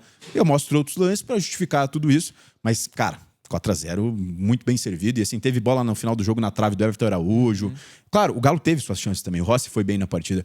Mas esse Flamengo vai incomodar como tem incomodado sempre, né? A dupla William Borges e Matheus Santana volta mais uma vez aqui para apresentar Fluminense 2, Chapecoense 1. Fluminense sofreu mais do que precisava, tá? Bela partida do goleiro Anderson da Chape. Fluminense que criou muito volume, teve muitas oportunidades, mas talvez não tomou as melhores decisões, por isso sofreu para conseguir ganhar o jogo no Rio de Janeiro. William Borges foi quem fez a análise. Matheus Santana está na apresentação. O Fluminense é mais um time que está na cola do Palmeiras. São 6 pontos, é verdade, mas também está muito bem no Campeonato Brasileiro. Vamos falar dessa partida então, William Borges? Vamos lá, eu foco principal no ponto da mobilidade do Fluminense, troca de peças, da marcação extremamente fechada da Chapecoense e depois eu coloco também os lances de pressão que envolveram os 2 gols do segundo tempo. A gente observa, e isso não é uma regra, tá? Isso tem muita movimentação. Freitas pelo lado esquerdo, com o Gêmeos por dentro e o Hércules aberto pela direita. O Guga geralmente constrói como um volante. Quando o Guga está em campo, ele constrói muitas vezes por dentro. O Bernal nesse 3+1 com os defensores. O Arana pela esquerda. Repara o Serna vindo para dentro para abrir o corredor para o Arana. E a gente tem a dupla, Savarino e Castilho, que jogou mais por dentro. E o Canóbio vem dar amplitude pelo lado direito. Por quê? Porque o Guga geralmente constrói por dentro. Então é o Canóbio que abre o campo para você conseguir mover as peças para você conseguir abrir uma defesa fechada. Conforme a imagem for abrindo, a gente vai observar também a troca de peças entre Guga e Canóbio, mas também a gente vai observar o adversário como estava bem fechado. 4 jogadores contra 2, você não tem tanto espaço. E aqui é uma questão de uma jogada errada, tá? Porque o Fluminense às vezes abusou dos cruzamentos em cenários que você tinha muito mais situação do adversário. Só que, mesmo esse cruzamento, na minha concepção, sendo errado, você sobra um espaço pro Arana, que é o seu lateral esquerdo, mas que muitas vezes já se torna o ponta esquerda. E aqui fica muito claro o desenho, né? De olha como a Chapecoense veio para se defender. Veio ser um time defensivo. Mesmo assim, já era uma situação onde o Anderson consegue uma boa defesa. Vou focar nessa questão de mobilidade de peças, mas agora ignorando os cruzamentos, tá? O Arana vem construir por dentro, até faz sinal pro Serna abrir o campo. Então, a troca de peças que a gente fala a todo momento. Mas o adversário está muito fechado. Repara no 5-4-1 que vai se formar do adversário agora. E o Fluminense tentando rodar a bola. Mais uma vez com o Guga construindo de volante. e o Canóbio abrindo o campo. E aqui a gente observa um 5-4-1 bem desenhado e bem baixo no gramado, tá, Matheus? E o Fluminense ia ter que balançar, rodar, se movimentar para tentar abrir espaço. E aqui a gente vê como a Chapecoense tem 3 jogadores para pegar Guga e Canóbio e superioridade na área. 4 contra 3 porque estava extremamente fechado. Não ia te oferecer perigo? Não ia. Mas ao mesmo tempo ia ser muito difícil de entrar. A movimentação do Guga já balança uma defesa. E aqui o Castilho vai muito bem na movimentação, tá? Você tem 5 jogadores da Chapecoense, olha como o Castilho sai da referência, dá passos atrás e consegue ficar livre para tentar finalizar. E o Anderson faz uma boa defesa. Joguinho de paciência, Matheus. Joguinho chato, tá? Joguinho que você... sabe, você gosta de falar bastante, Matheus, sobre o treininho reduzido. E foi o que o Fluminense inventou hoje. Ontem. Um treininho reduzido do meio campo para frente. Claro, no segundo tempo tomou um gol ali, que para mim foi um acaso completo, mas foi um treino reduzido, treininho de paciência, de você rodar para lá, rodar para cá.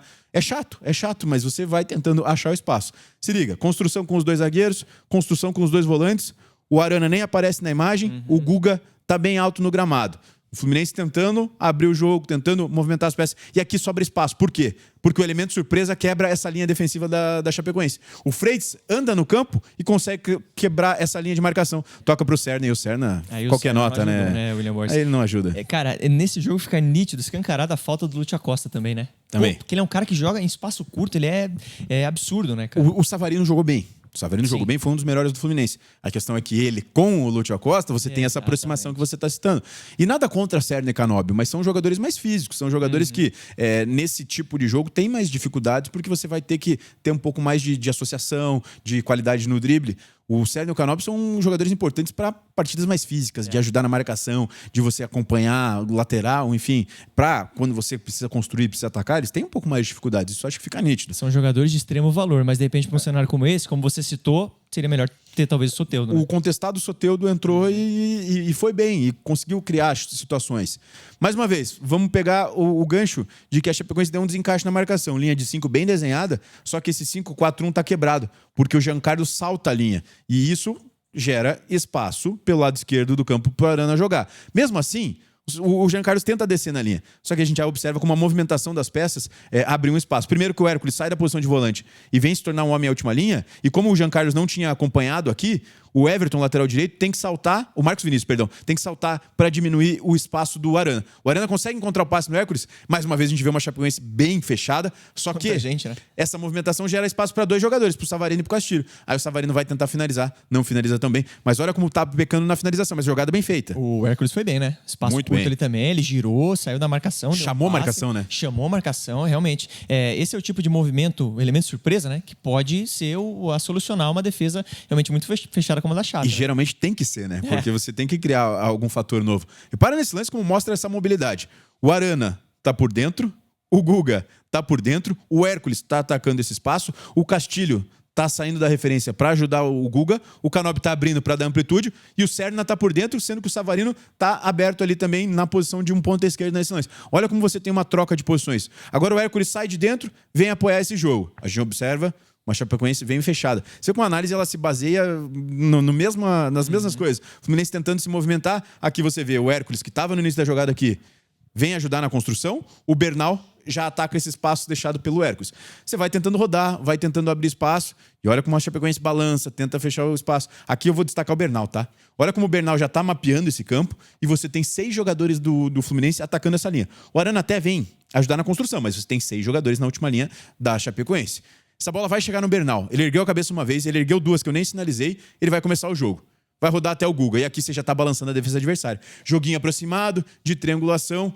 O Castilho vai muito bem, tabela com o Guga, e aí você já bagunçou uma defesa. Tanto que você já tem 2 jogadores contra 2 aqui na última linha e você faz um zagueiro da Chapecoense saltar para diminuir o espaço do Canóbio. O Canóbio vai conseguir tirar o zagueiro e aí finaliza. E aqui eu destaco que ele tinha 2 situações, tá?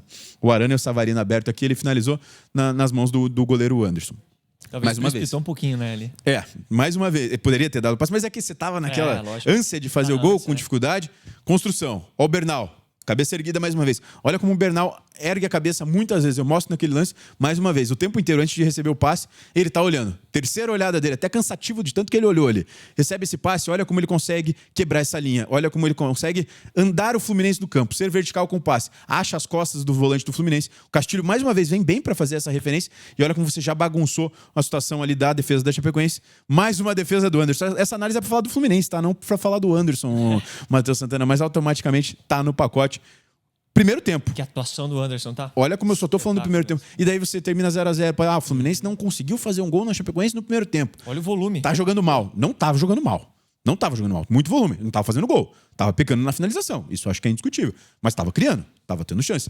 Eu, particularmente, acho que você tem a mesma opinião, que é muito mais importante você conseguir criar e conseguir chegar do que você... Tudo bem, você tem que melhorar a finalização, mas o fato de você chegar faz diferença. Segundo tempo, a pressão ajudou, tá? E no primeiro tempo já existia de não deixar o adversário sair. Mas você pressionando, você recupera a bola e pega um adversário mais desorganizado, sendo que a Chapecoense fechava muito seu setor.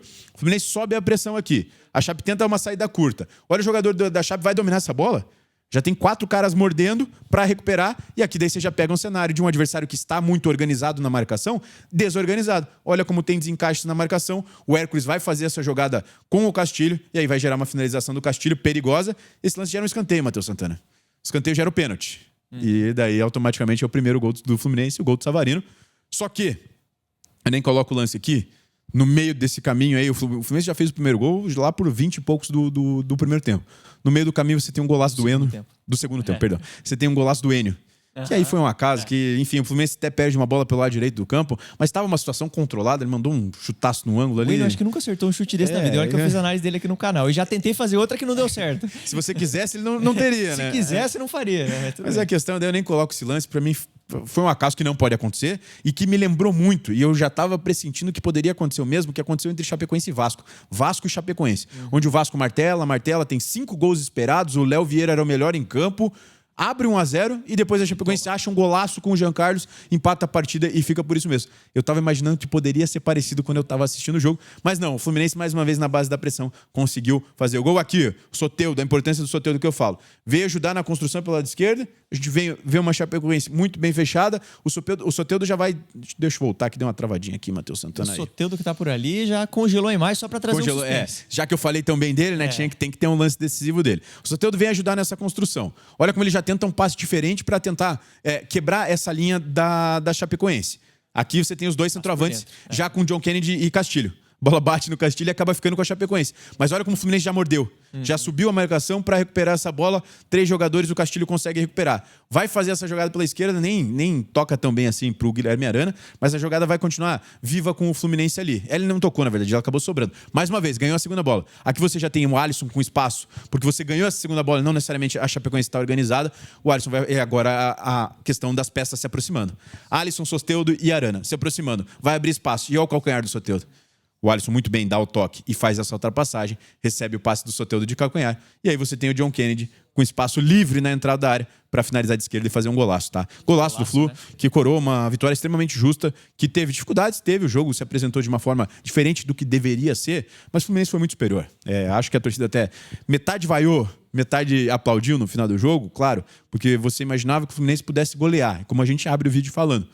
Mas o jogo foi dominado, assim, seria um acaso se o Fluminense não sair com a vitória. O Fluminense fez o papel dele, né? O que não aconteceu foram a eficiência ali na hora das finalizações. Mas o Fluminense tem um volume de jogo muito grande, como você mostrou. Finalizando mais um vídeo do Brasileirão WTV aqui pra vocês, iniciativa que o nosso canal faz com essa qualidade, com essa quantidade, ninguém repete no YouTube brasileiro. Por isso a gente sempre pede pra você deixar o like, compartilhar o vídeo com seus amigos e, claro, se inscrever no canal. Dá uma trabalheira juntar tudo isso aí, editar pra vocês, tá? Então deixa aí uma moral pra gente, deixa um comentário pra gente, hype o vídeo, ajuda a WTV a chegar em cada vez mais pessoas. Como eu disse lá no início do vídeo, já somos 160 mil inscritos aqui no canal, a gente só tem a agradecer a vocês. E a gente devolve um pouco desse carinho também no nosso clube de membros. Se você se tornar membro do canal, uma vez por mês você concorre a uma camisa oficial do seu time ou da seleção brasileira, já que é ano de Copa do Mundo. Basta você fazer um dos 3 planos a partir de R$ 3,99 e você vai estar concorrendo automaticamente ao nosso sorteio. Você pode ser sorteado agora em maio, em abril já teve sorteio, vamos ter um agora no início de maio. Quem sabe você não leva uma camisa oficial para casa. Espere no próximo Brasileirão da WTV e mais uma vez, valeu pela audiência.